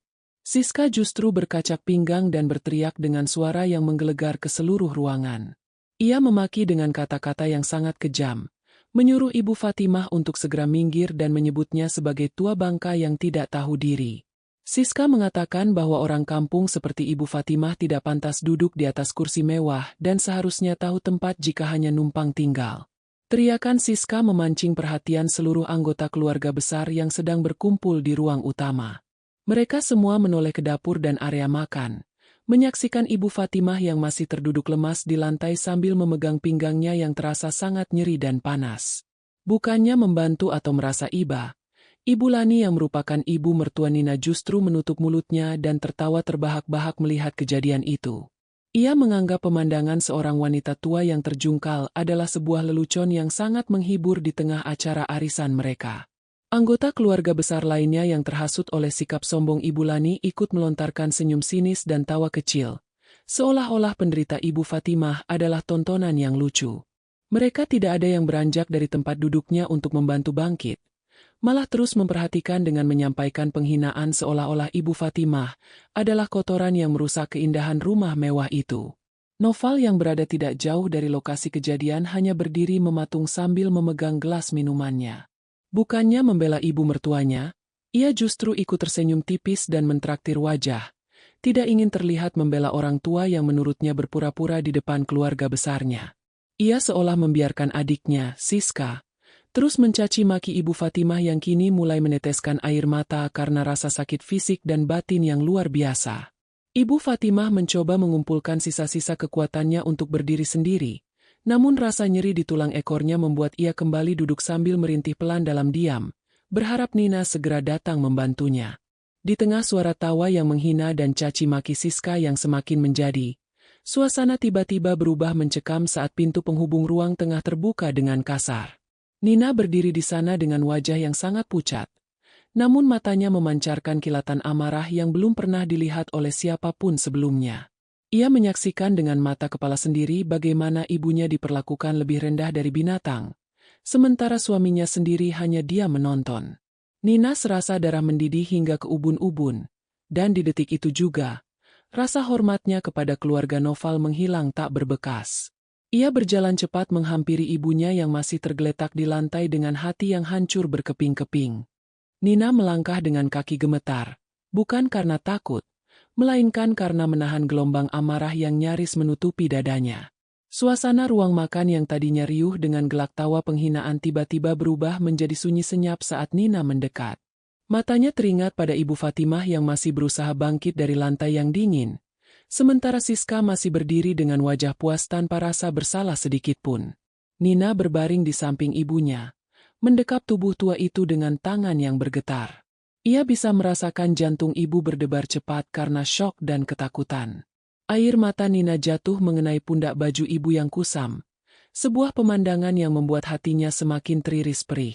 Siska yang melihat kedatangan Nina bukannya meminta maaf, malah memicu kasar dan mengibas-ngibaskan tangannya ke udara. Dengan nada suara yang sangat meremehkan, Siska justru mengadu kepada Nina bahwa ibu tua itu sangat tidak tahu diri karena berani duduk di kursi mahalnya dengan baju yang berbau keringat. Siska terus mencerca dengan kata-kata kasar, mengatakan bahwa rumah mewah milik kakaknya ini bisa tertular kuman jika orang kampung dibiarkan menyentuh perabotan mahal. Ia bahkan sempat melirik tas kain lusuh Ibu Fatimah yang terbuka dan isinya berantakan, lalu menendangnya menjauh seolah-olah itu adalah tumpukan sampah yang menjijikkan. Siska merasa sangat berkuasa karena merasa selama ini kakaknya, Noval, selalu memanjakannya dengan kemewahan. Nina berdiri perlahan setelah memastikan ibunya bisa duduk di lantai dengan sandaran dinding. Ia menatap Siska dengan pandangan yang sangat dingin, sebuah yang membuat bulu kuduk pun siapapun yang melihatnya akan berdiri. Namun, Siska yang sudah buta oleh keangkuhan tidak menyadari bahaya yang mengancamnya. Nina kemudian beralih menatap Noval, suaminya, yang masih mematung dengan gelas di tangan. Nina bertanya dengan suara rendah namun tajam, menanyakan mengapa Noval diam saja melihat ibu mertuanya diperlakukan secara biadab di matanya sendiri. Noval hanya menjawab dengan gugup bahwa itu hanya masalah sepele dan meminta Nina untuk tidak memperbesar-besarnya agar tidak merusak suasana acara keluarga besar mereka. Jawaban Noval menjadi pematik terakhir bagi amarah Nina yang sudah berada di ubun-ubun. Nina tertawa kecil, sebuah tawa getir yang terdengar sangat mengerikan di tengah kesunyian itu. Ia menyadari bahwa selama ini ia telah memelihara ular di dalam rumahnya sendiri. Nina kemudian berjalan menuju meja utama dan mengambil ponselnya dengan gerakan yang sangat tenang. Ia tidak lagi berteriak atau memaki, karena kata-kata sudah tidak ada gunanya lagi untuk manusia-manusia yang kehilangan hati nurani seperti mereka. Di depan seluruh keluarga besar yang masih menonton dengan rasa ingin tahu, Nina mulai melakukan panggilan telepon yang akan mengubah sejarah hidup keluarga Noval untuk selamanya. Nina menghubungi Bayu, asisten kepercayaannya di kantor pusat. Dengan suara yang sangat jernih dan tegas, Nina memberikan perintah untuk segera mencabut seluruh akses operasional perusahaan yang selama ini dikelola oleh Noval. Ia juga memerintahkan Bayu untuk mengirimkan tim pengamanan ke rumah itu dalam waktu 30 menit untuk membekukan hunian tersebut dari orang-orang yang tidak berkepentingan. Mendengar perintah Nina, wajah Noval yang tadinya santai tiba-tiba berubah menjadi sangat pucat pasi. Ia tahu betul bahwa seluruh kekayaan, mobil, rumah, bahkan jabatan direktur yang ia sandang saat ini adalah mutlak milik Nina, sementara ia hanyalah seorang suami yang menumpang hidup pada kesuksesan istrinya. Siska yang masih bodoh dan tidak mengerti situasi malah mengambil tindakan Nina, menganggap Nina hanya berpura-pura menakut-nakuti mereka. Siska bahkan sempat berteriak bahwa Nina tidak mungkin berani mengusir keluarga suaminya sendiri, karena hal itu akan mencoreng nama baik mereka di lingkungan sosial. Namun, tawa Siska perlahan menghilang saat ia melihat kakaknya, Noval, menjatuhkan gelasnya hingga pecah berkeping-keping. Tubuh Noval mulai gemetar hebat karena ia baru menyadari bahwa hari ini adalah akhir dari segala kemewahan yang selama ini ia banggakan. Nina tidak lagi memandang mereka sebagai keluarga, melainkan sebagai parasit yang telah menginjak-injak jimat kehidupannya, yaitu ibunya sendiri. Nina kembali menghampiri Ibu Fatimah dan membantu berdiri dengan sangat hormat.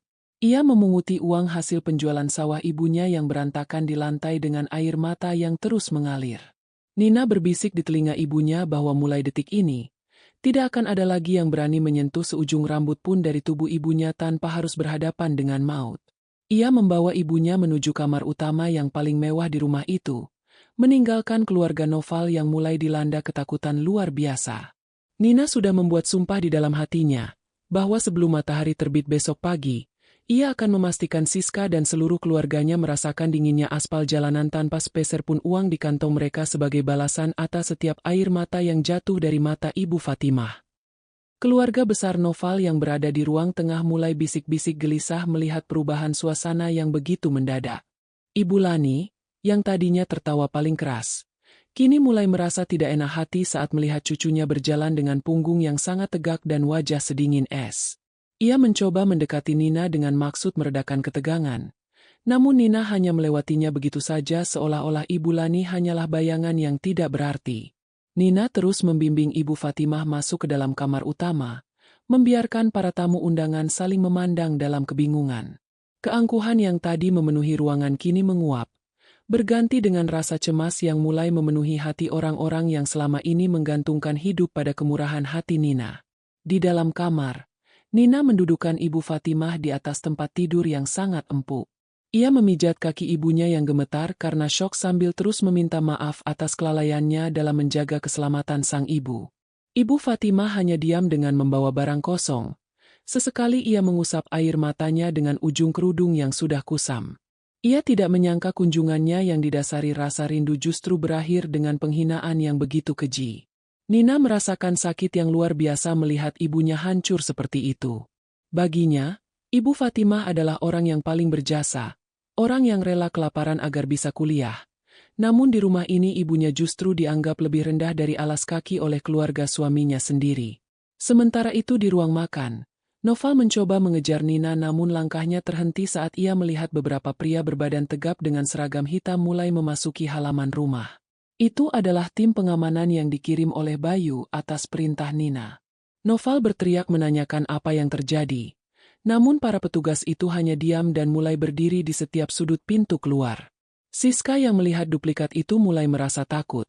Ia berlari ke arah Noval dan merengek menanyakan mengapa orang-orang itu ada di sana. Siska masih mencoba mengutarakan angkuh dengan mengancam akan melaporkan mereka ke polisi. Namun suaranya bergetar hebat saat menyadari bahwa kekuasaan yang selama ini ia sombongkan mulai runtuh dalam hitungan menit.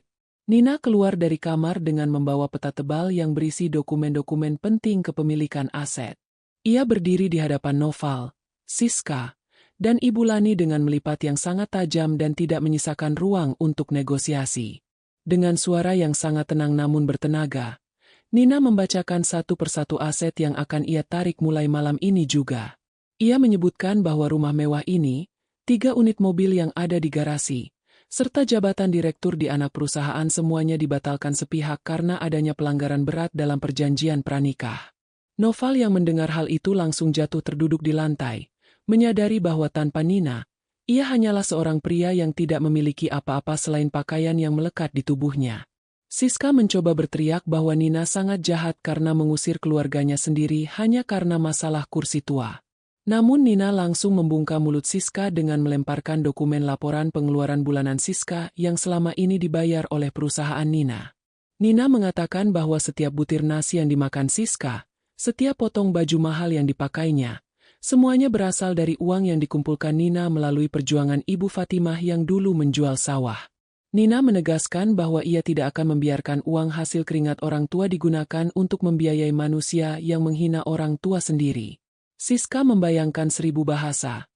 Wajahnya yang penuh riasan kini luntur oleh keringat dingin yang bercucuran. Ibu Lani mencoba menggunakan posisinya sebagai mertua untuk menekan Nina, meminta untuk berpikir jernih demi martabat keluarga. Namun Nina justru membalasnya dengan senyuman pahit, mengatakan bahwa martabat keluarga sudah dihancurkan sendiri oleh mereka saat mereka tertawa melihat seorang lansia terjungkal di lantai. Nina memberi waktu hanya 30 menit bagi mereka semua untuk mengemas barang-barang pribadi mereka ke dalam tas plastik. Ia memerintahkan petugas keamanan untuk memeriksa setiap koper agar tidak ada satupun barang berharga milik Nina yang dibawa keluar oleh keluarga parasit tersebut. Suasana rumah mewah itu kini berubah menjadi medan menakutkan saat mereka mulai berebut pakaian mengambil seadanya. Di tengah kekacauan itu, Nina kembali ke sisi ibunya dan menyadari bahwa keadilan sedang dijalankan. Ia sudah tidak peduli lagi dengan apa yang akan dikatakan orang tentang dirinya yang mengusir mertua dan adik ipar di malam hari. Baginya, kehormatan Ibu Fatimah adalah segalanya darah yang harus ia bela hingga titik terakhir.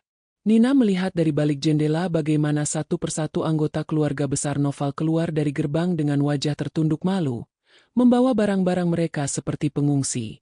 Ia merasa sangat lega, namun amarahnya belum benar-benar padam sebelum ia melihat mereka merasakan apa itu hidup di jalanan tanpa perlindungan harta yang selama ini mereka duakan. Suasana di dalam rumah yang tadinya mewah dan penuh tawa kini terasa mencekam sekaligus sunyi bagi Noval dan keluarganya. Di bawah pengawasan ketat tim keamanan yang dibawa oleh Bayu, proses pengusiran berlangsung sangat cepat dan tanpa kompromi. Nina berdiri di tengah ruangan sambil bersedekap.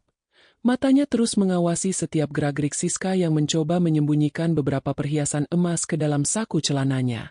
Dengan sigap, salah satu petugas keamanan meminta Siska untuk mengeluarkan kembali barang tersebut, karena semua perhiasan yang ada di rumah itu dibeli dengan kartu kredit atas nama perusahaan milik Nina. Siska menangis meraung-raung, meratakan nasibnya yang tiba-tiba berubah menjadi pesakitan di rumah yang selama ini ia anggap sebagai istananya sendiri. Noval mencoba mendekati Nina untuk terakhir kalinya.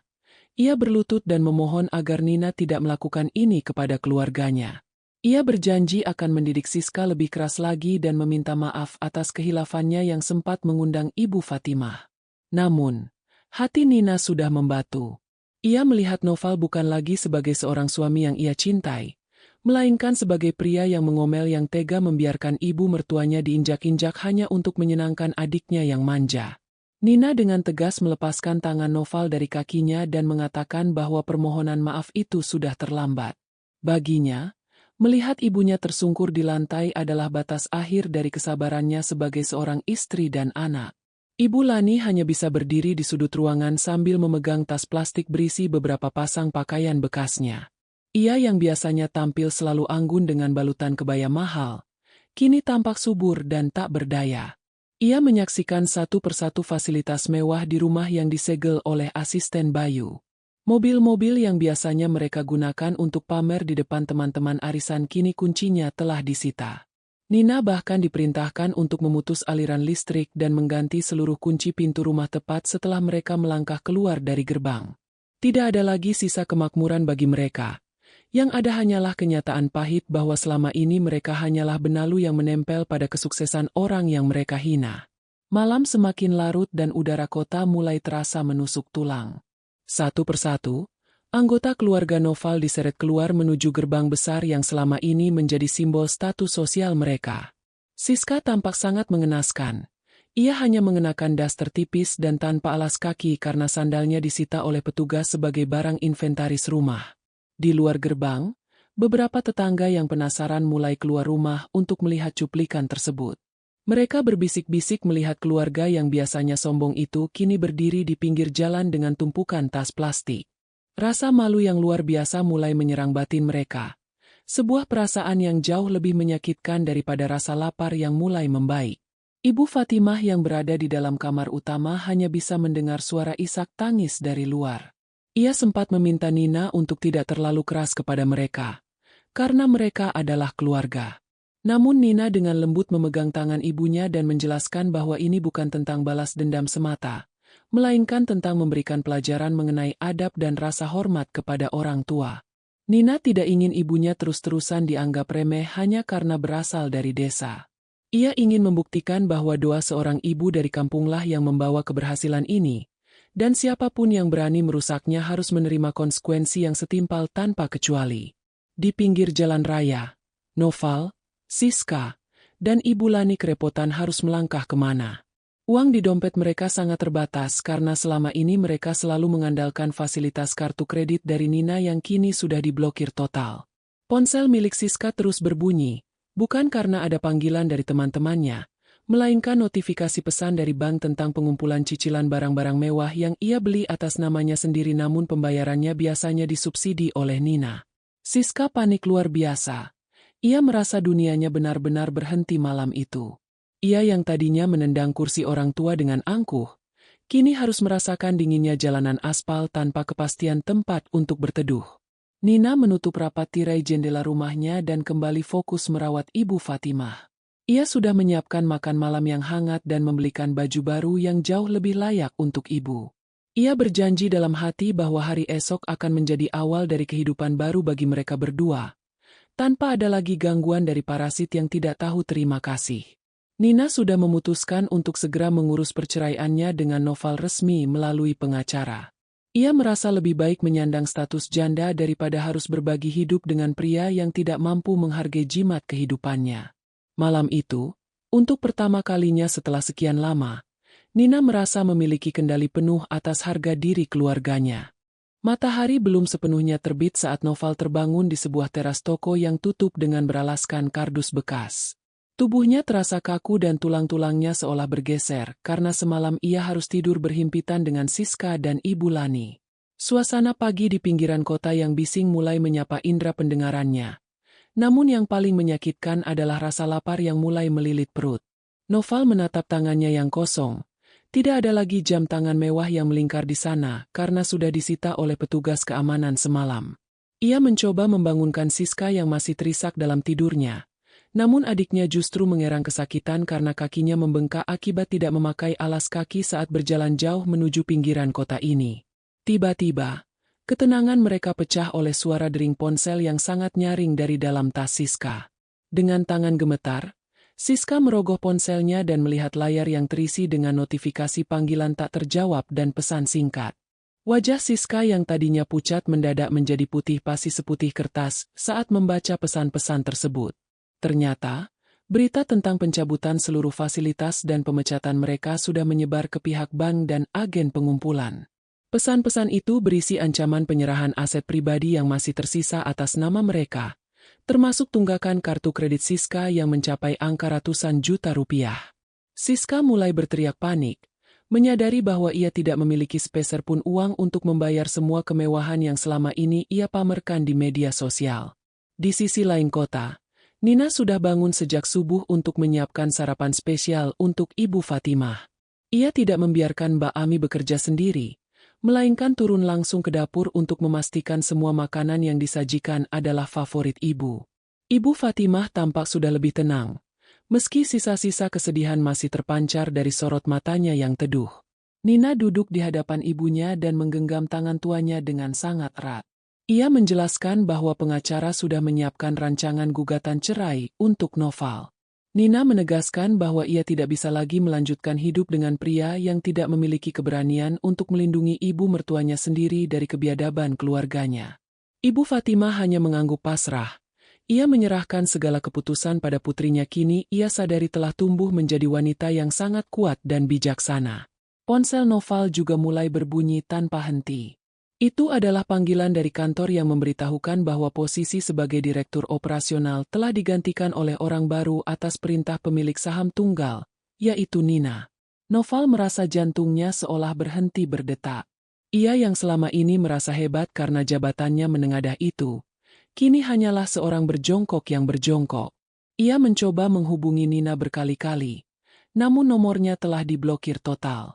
Noval mulai menyadari betapa bodohnya ia selama ini yang terlalu memanjakan Siska dan membiarkan adiknya bertindak semena-mena. Ia menatap Ibu Lani yang hanya bisa duduk melamun meratapi nasibnya, menyadari bahwa keangkuhan mereka telah membawa mereka ke lubang kehancuran yang paling dalam. Keputusasaan mulai membuat mereka tersandung ketika menyadari bahwa mereka tidak memiliki tempat tinggal tetap. Rumah lama yang mereka miliki di pinggiran kota sudah lama dijual untuk menambah gaya hidup mewah Siska. Dan kini mereka benar-benar terlunta-lunta. Siska mulai menyalahkan Noval karena dianggap tidak bisa menjaga istrinya dengan baik. Sementara Ibu Lani justru menyalahkan Siska yang dianggap terlalu lancang menendang kursi Ibu Fatimah. Pertengkaran hebat terjadi di pinggir jalan, menarik perhatian orang-orang yang lewat. Mereka yang dulunya selalu tampil kompak dalam kesombongan, kini saling mencakar dan saling menyalahkan di tengah penderitaan yang mereka ciptakan sendiri. Rasa malu mereka sudah hilang, berganti dengan ego yang saling menyerang satu sama lain. Nina memanggil Bayu ke rumah untuk memberikan proses selanjutnya. Ia memerintahkan Bayu untuk memastikan bahwa tidak ada satupun perusahaan di jaringan relasinya yang menerima Noval atau Siska untuk bekerja. Nina ingin mereka benar-benar merasakan bagaimana rasanya berjuang dari nol tanpa bantuan siapapun. Bertahan seperti yang dilakukan ibunya dulu saat membesarkannya di kampung. Ia tidak ingin mereka mati kelaparan. Namun ia ingin mereka tahu bahwa uang dan kedudukan bisa hilang dalam sekejap jika tidak dibarengi dengan adab. Bayu mencatat semua instruksi itu dengan sangat cermat. Ia tahu bahwa Nina tidak sedang bermain-main dengan sumpahnya untuk membela kehormatan sang ibu. Babak baru kehidupan mereka pun dimulai dengan sangat kontras. Nina dan Ibu Fatimah menikmati ketenangan di rumah mewah yang kini sudah bersih dari kehadiran para parasit. Sementara di sebuah gang sempit, Noval dan keluarganya mulai mengais sisa-sisa harapan yang sudah hancur. Siska terus menatap ponselnya yang terus berbunyi panik. Setiap bunyi notifikasi terasa seperti dentang lonceng kematian bagi gaya hidup mewahnya. Mereka tidak tahu bahwa malam yang dingin itu hanyalah awal dari penderitaan panjang yang akan mereka lalui sebagai balasan atas satu tendangan biadab yang mereka tujukan kepada seorang ibu yang suci. Nina sudah menetapkan hati bahwa mulai hari ini, dunianya hanya untuk kebahagiaan Ibu Fatimah. Hari kedua menjadi awal dari kenyataan yang jauh lebih pahit bagi Noval, Siska, dan Ibu Lani. Mereka terpaksa berjalan kaki berkilo-kilometer menuju sebuah rumah kontrakan kecil di gang sempit yang dulu pernah menjadi tempat tinggal mereka sebelum Nina menjadi kaya raya. Namun, sesampainya di sana, mereka menemukan pintu rumah itu digembok rapat dan ditempeli stiker penyertaan oleh pihak bank. Siska menjerit histeris sambil memukul-mukul pintu kayu yang sudah lapuk itu. Ternyata, selama ini Siska secara diam-diam telah menjaminkan sertifikat rumah lama tersebut untuk membiayai gaya hidupnya yang penuh kepalsuan di media sosial. Kini, satu-satunya tempat berteduh yang mereka harapkan pun telah hilang tak bersisa akibat keserakahan mereka sendiri. Ponsel Siska kembali berbunyi dengan suara yang sangat memekakan telinga. Panggilan itu datang dari pihak penyedia jasa kartu kredit yang memberitahukan bahwa mereka akan segera melibatkan jalur hukum jika tunggakan tidak segera dilunasi. Siska gemetar hebat.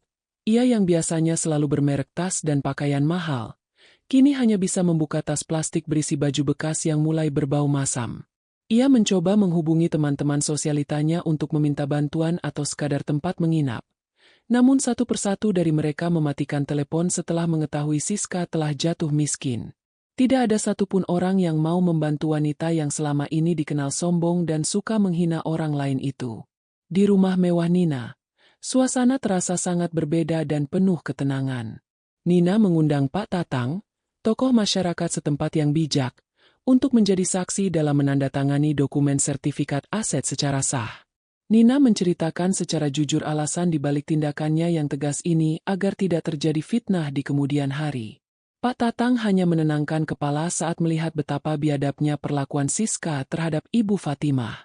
Ia sangat mendukung langkah Nina untuk melindungi orang tuanya, karena menurut Pak Tatang, seorang anak yang membiarkan ibunya dihinakan adalah anak yang kehilangan keberkahan dalam hidupnya.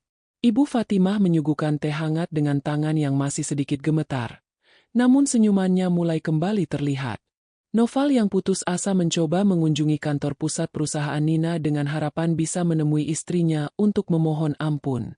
Namun, begitu ia sampai di depan lobi, ia langsung dihadang oleh Bayu dan beberapa petugas keamanan.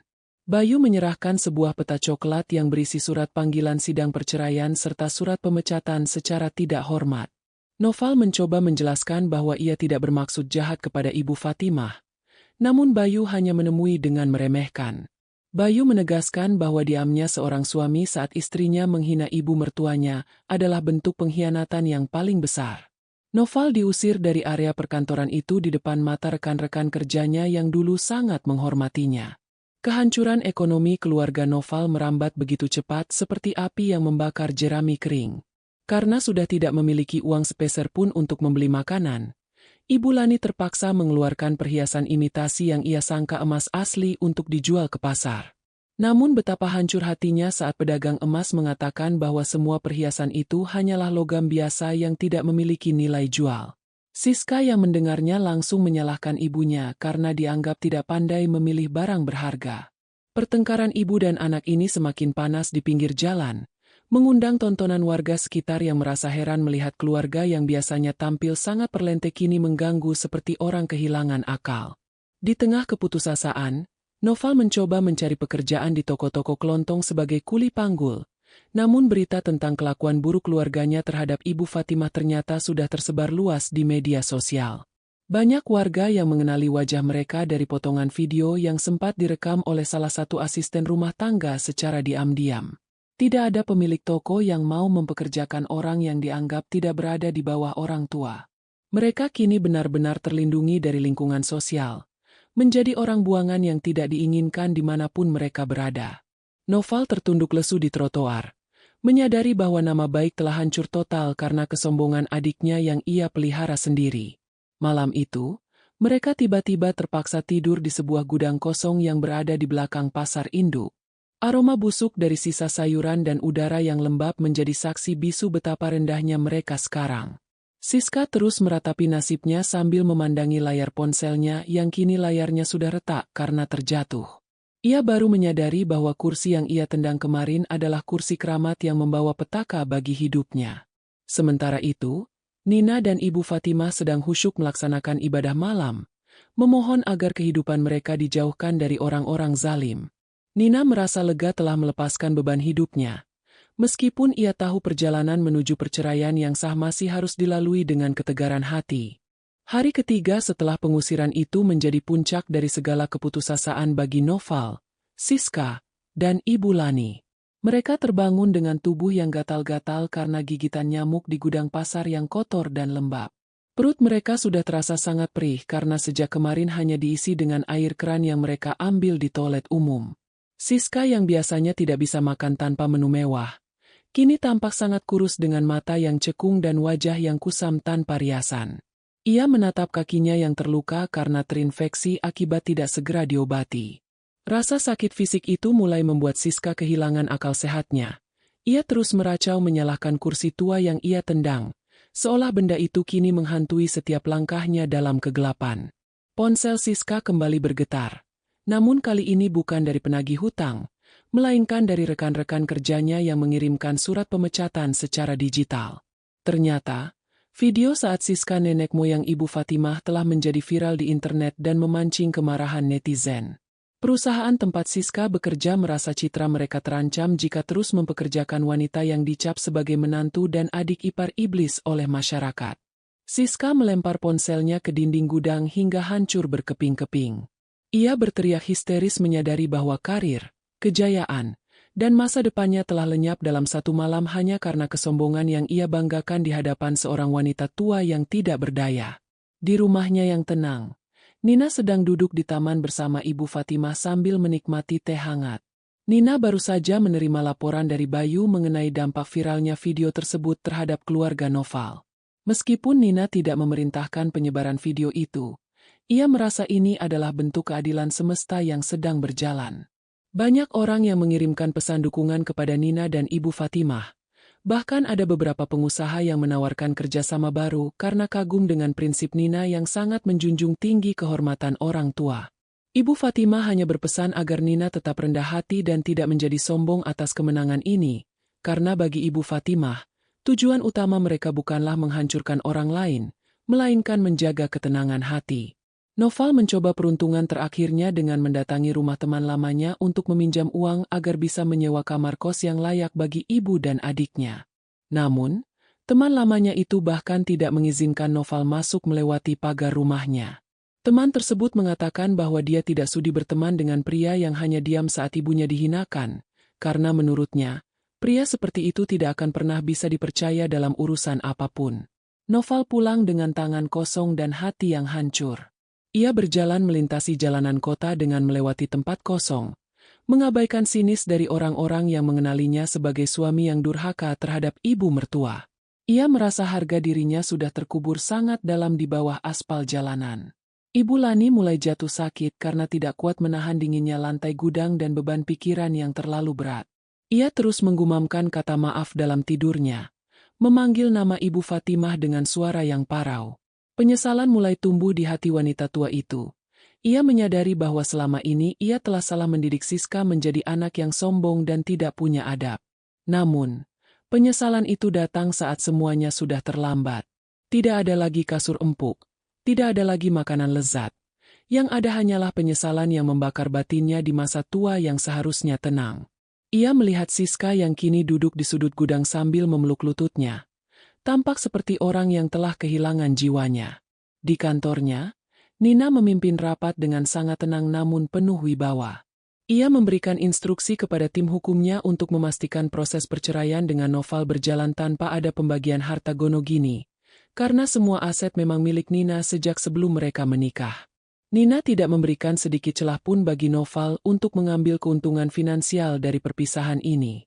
Ia ingin memastikan bahwa pria itu benar-benar harus memulai hidup dari titik nol sisa tanpa sedikit pun kemewahan. Nina merasa keputusannya sudah bulat dan tidak akan goyah oleh air mata buaya yang mungkin akan ditunjukkan Noval di ruang sidang nanti. Fokus Nina kini sepenuhnya hanya untuk membahagiakan Ibu Fatimah dan mengembangkan usahanya. Malam itu, hujan deras mengguyur kota, membuat atap gudang yang bocor meneteskan air ke tempat tidur darurat keluarga Noval. Mereka terpaksa berjongkok di sudut yang agak kering sambil saling berpelukan untuk menahan dingin.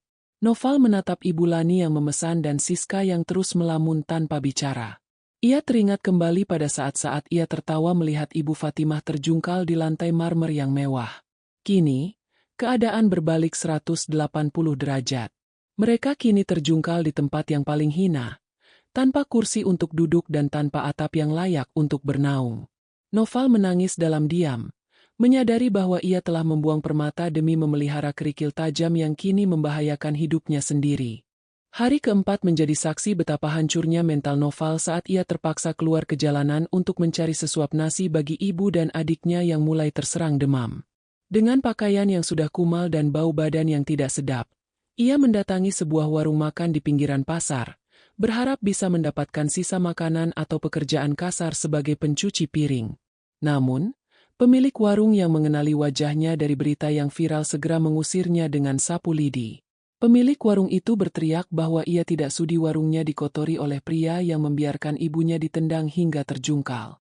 Noval hanya bisa menunduk ke dalam, menelan bulat-bulat hinaan itu sambil berjalan menjauh dengan perut yang terasa melilit sangat perih. Siska yang ditinggal di gudang mulai menunjukkan gejala depresi yang berat. Ia terus-terusan membuka telapak tangan yang mulai kasar dan kuku-kukunya yang patah. Keangkuhan yang dulu menjadi pelindungnya kini telah luruh total, meninggalkan ketakutan luar biasa akan hari esok. Setiap kali mendengar suara sirine mobil atau deru mesin motor yang lewat di depan gudang, Siska akan menjerit ketakutan karena mengira polisi atau penagih hutang datang untuk menyeretnya ke penjara. Ia teringat kalimat biadab yang ia ucapkan saat menendang kursi Ibu Fatimah.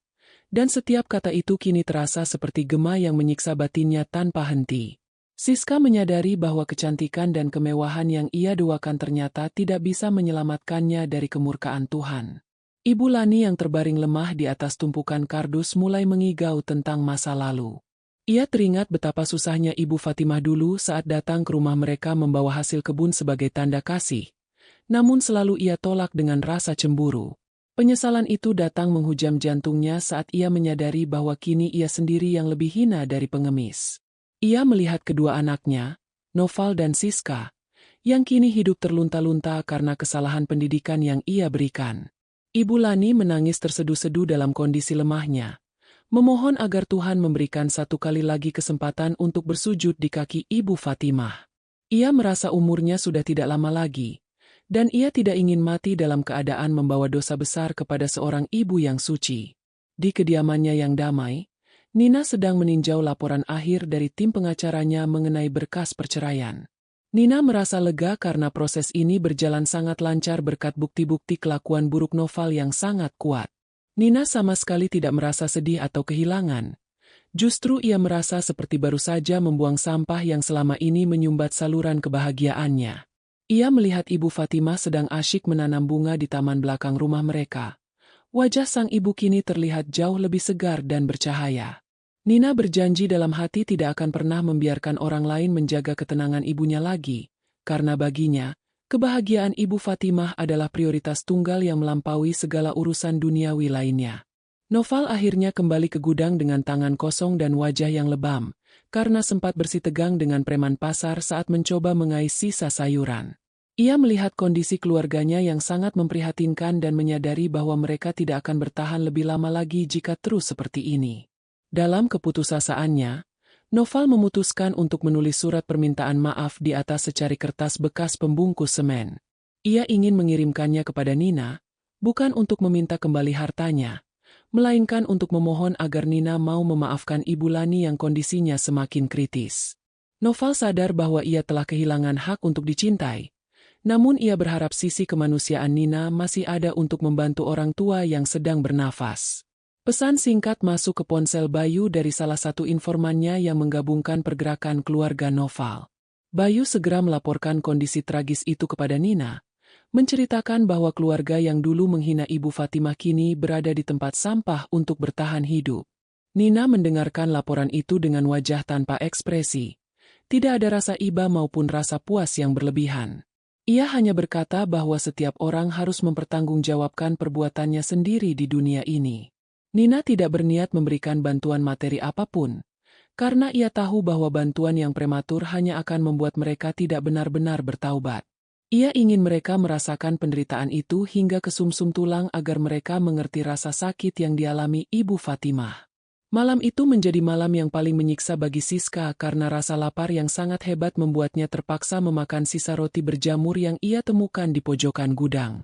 Ia yang dulu menghina nasi desa buatan Ibu Fatimah, kini harus menyajikan makanan dasar dengan tikus-tikus pasar. Siska menangis dalam kegelapan. Betapa cepatnya derajat manusia bisa jatuh jika tidak memiliki rasa syukur dan adab. Ia mulai membayangkan wajah Ibu Fatimah yang tersenyum tulus. Sebuah wajah yang dulu ia tendang kursinya dengan penuh kebencian. Siska mulai mengerti bahwa kemuliaan seseorang bukan dilihat dari merek baju atau kendaraan yang digunakan, melainkan dari seberapa besar rasa hormat mereka kepada orang yang lebih tua. Hari kelima menjadi babak paling rendah dalam hidup Siska saat ia terpaksa menyeret kakinya yang pincang menuju bak sampah di belakang pasar induk. Rasa lapar yang tidak lagi mengalahkan segala sisa harga diri yang ia miliki. Dengan tangan yang gemetar dan kuku yang kotor, ia mulai mengais bungkusan plastik sisa makanan dari warung-warung tenda. Air mata Siska menetes jatuh ke dalam plastik berisi sisa nasi yang sudah mulai berlendir. Namun ia tetap menyuapkannya ke dalam mulut dengan rakus. Ia yang dulu menghina Ibu Fatimah sebagai orang udik yang berbau keringat, kini justru menjadi sosok yang jauh lebih menjijikan dan berbau busuk. Siska menangis terseduh-seduh sambil mengunyah sisa makanan itu, menyadari bahwa inilah arti dari kata gelandangan yang sesungguhnya. Noval hanya bisa menatap adiknya dengan pemandangan kosong dari jarak jauh. Ia sendiri sedang mencoba menawarkan jasa untuk memikul karung beras milik pedagang pasar. Namun kekuatannya sudah terkuras habis karena kurang makan. Beberapa pedagang yang mengenalinya dari video viral itu sengaja menontonnya dengan melemparkan uang receh ke tanah, menyuruhnya memungut uang itu jika ingin makan. Noval yang dulu sangat menjaga wibawanya sebagai direktur, kini harus berlutut di atas tanah yang becek untuk mengambil kepingan uang receh tersebut demi membelikan obat untuk Ibu Lani. Setiap keping logam yang ia pungut terasa seperti transmisi keras yang mengingatkannya pada saat ia hanya diam melihat kursi ibu mertuanya ditendang hingga terjungkal. Kondisi Ibu Lani semakin memprihatinkan karena napasnya mulai tersengal-sengal di tengah pengapnya gudang pasar. Penyesalan yang mendalam seolah sedang mencabut nyawanya secara perlahan-lahan. Ia terus menggumamkan nama Nina dan Ibu Fatimah, memohon agar mereka datang untuk memberikan pengampunan. Ibu Lani menyadari bahwa penyakit yang ia derita saat ini bukan hanya karena faktor fisik, melainkan karena beban dosa yang sangat berat karena telah menzalimi wanita suci yang tulus hati. Ia melihat Noval datang membawa sebungkus nasi sisa dan air mineral, namun Ibu Lani menolaknya. Ia hanya ingin bertemu Ibu Fatimah sebelum matanya tertutup untuk selamanya. Ia ingin mencium kaki wanita yang dulu ia anggap sebagai sampah di rumah menantunya. Di kantor, Nina sedang menandatangani berkas terakhir mengenai pemutusan hubungan total dengan seluruh keluarga Noval. Bayu melaporkan bahwa Noval sempat datang ke kantor dengan wajah lebam dan pakaian compang-camping hanya untuk menitipkan surat permohonan maaf. Nina mengambil surat itu namun tidak membacanya. Ia hanya menyulut ujung kertas itu dengan pemantik api hingga menjadi abu.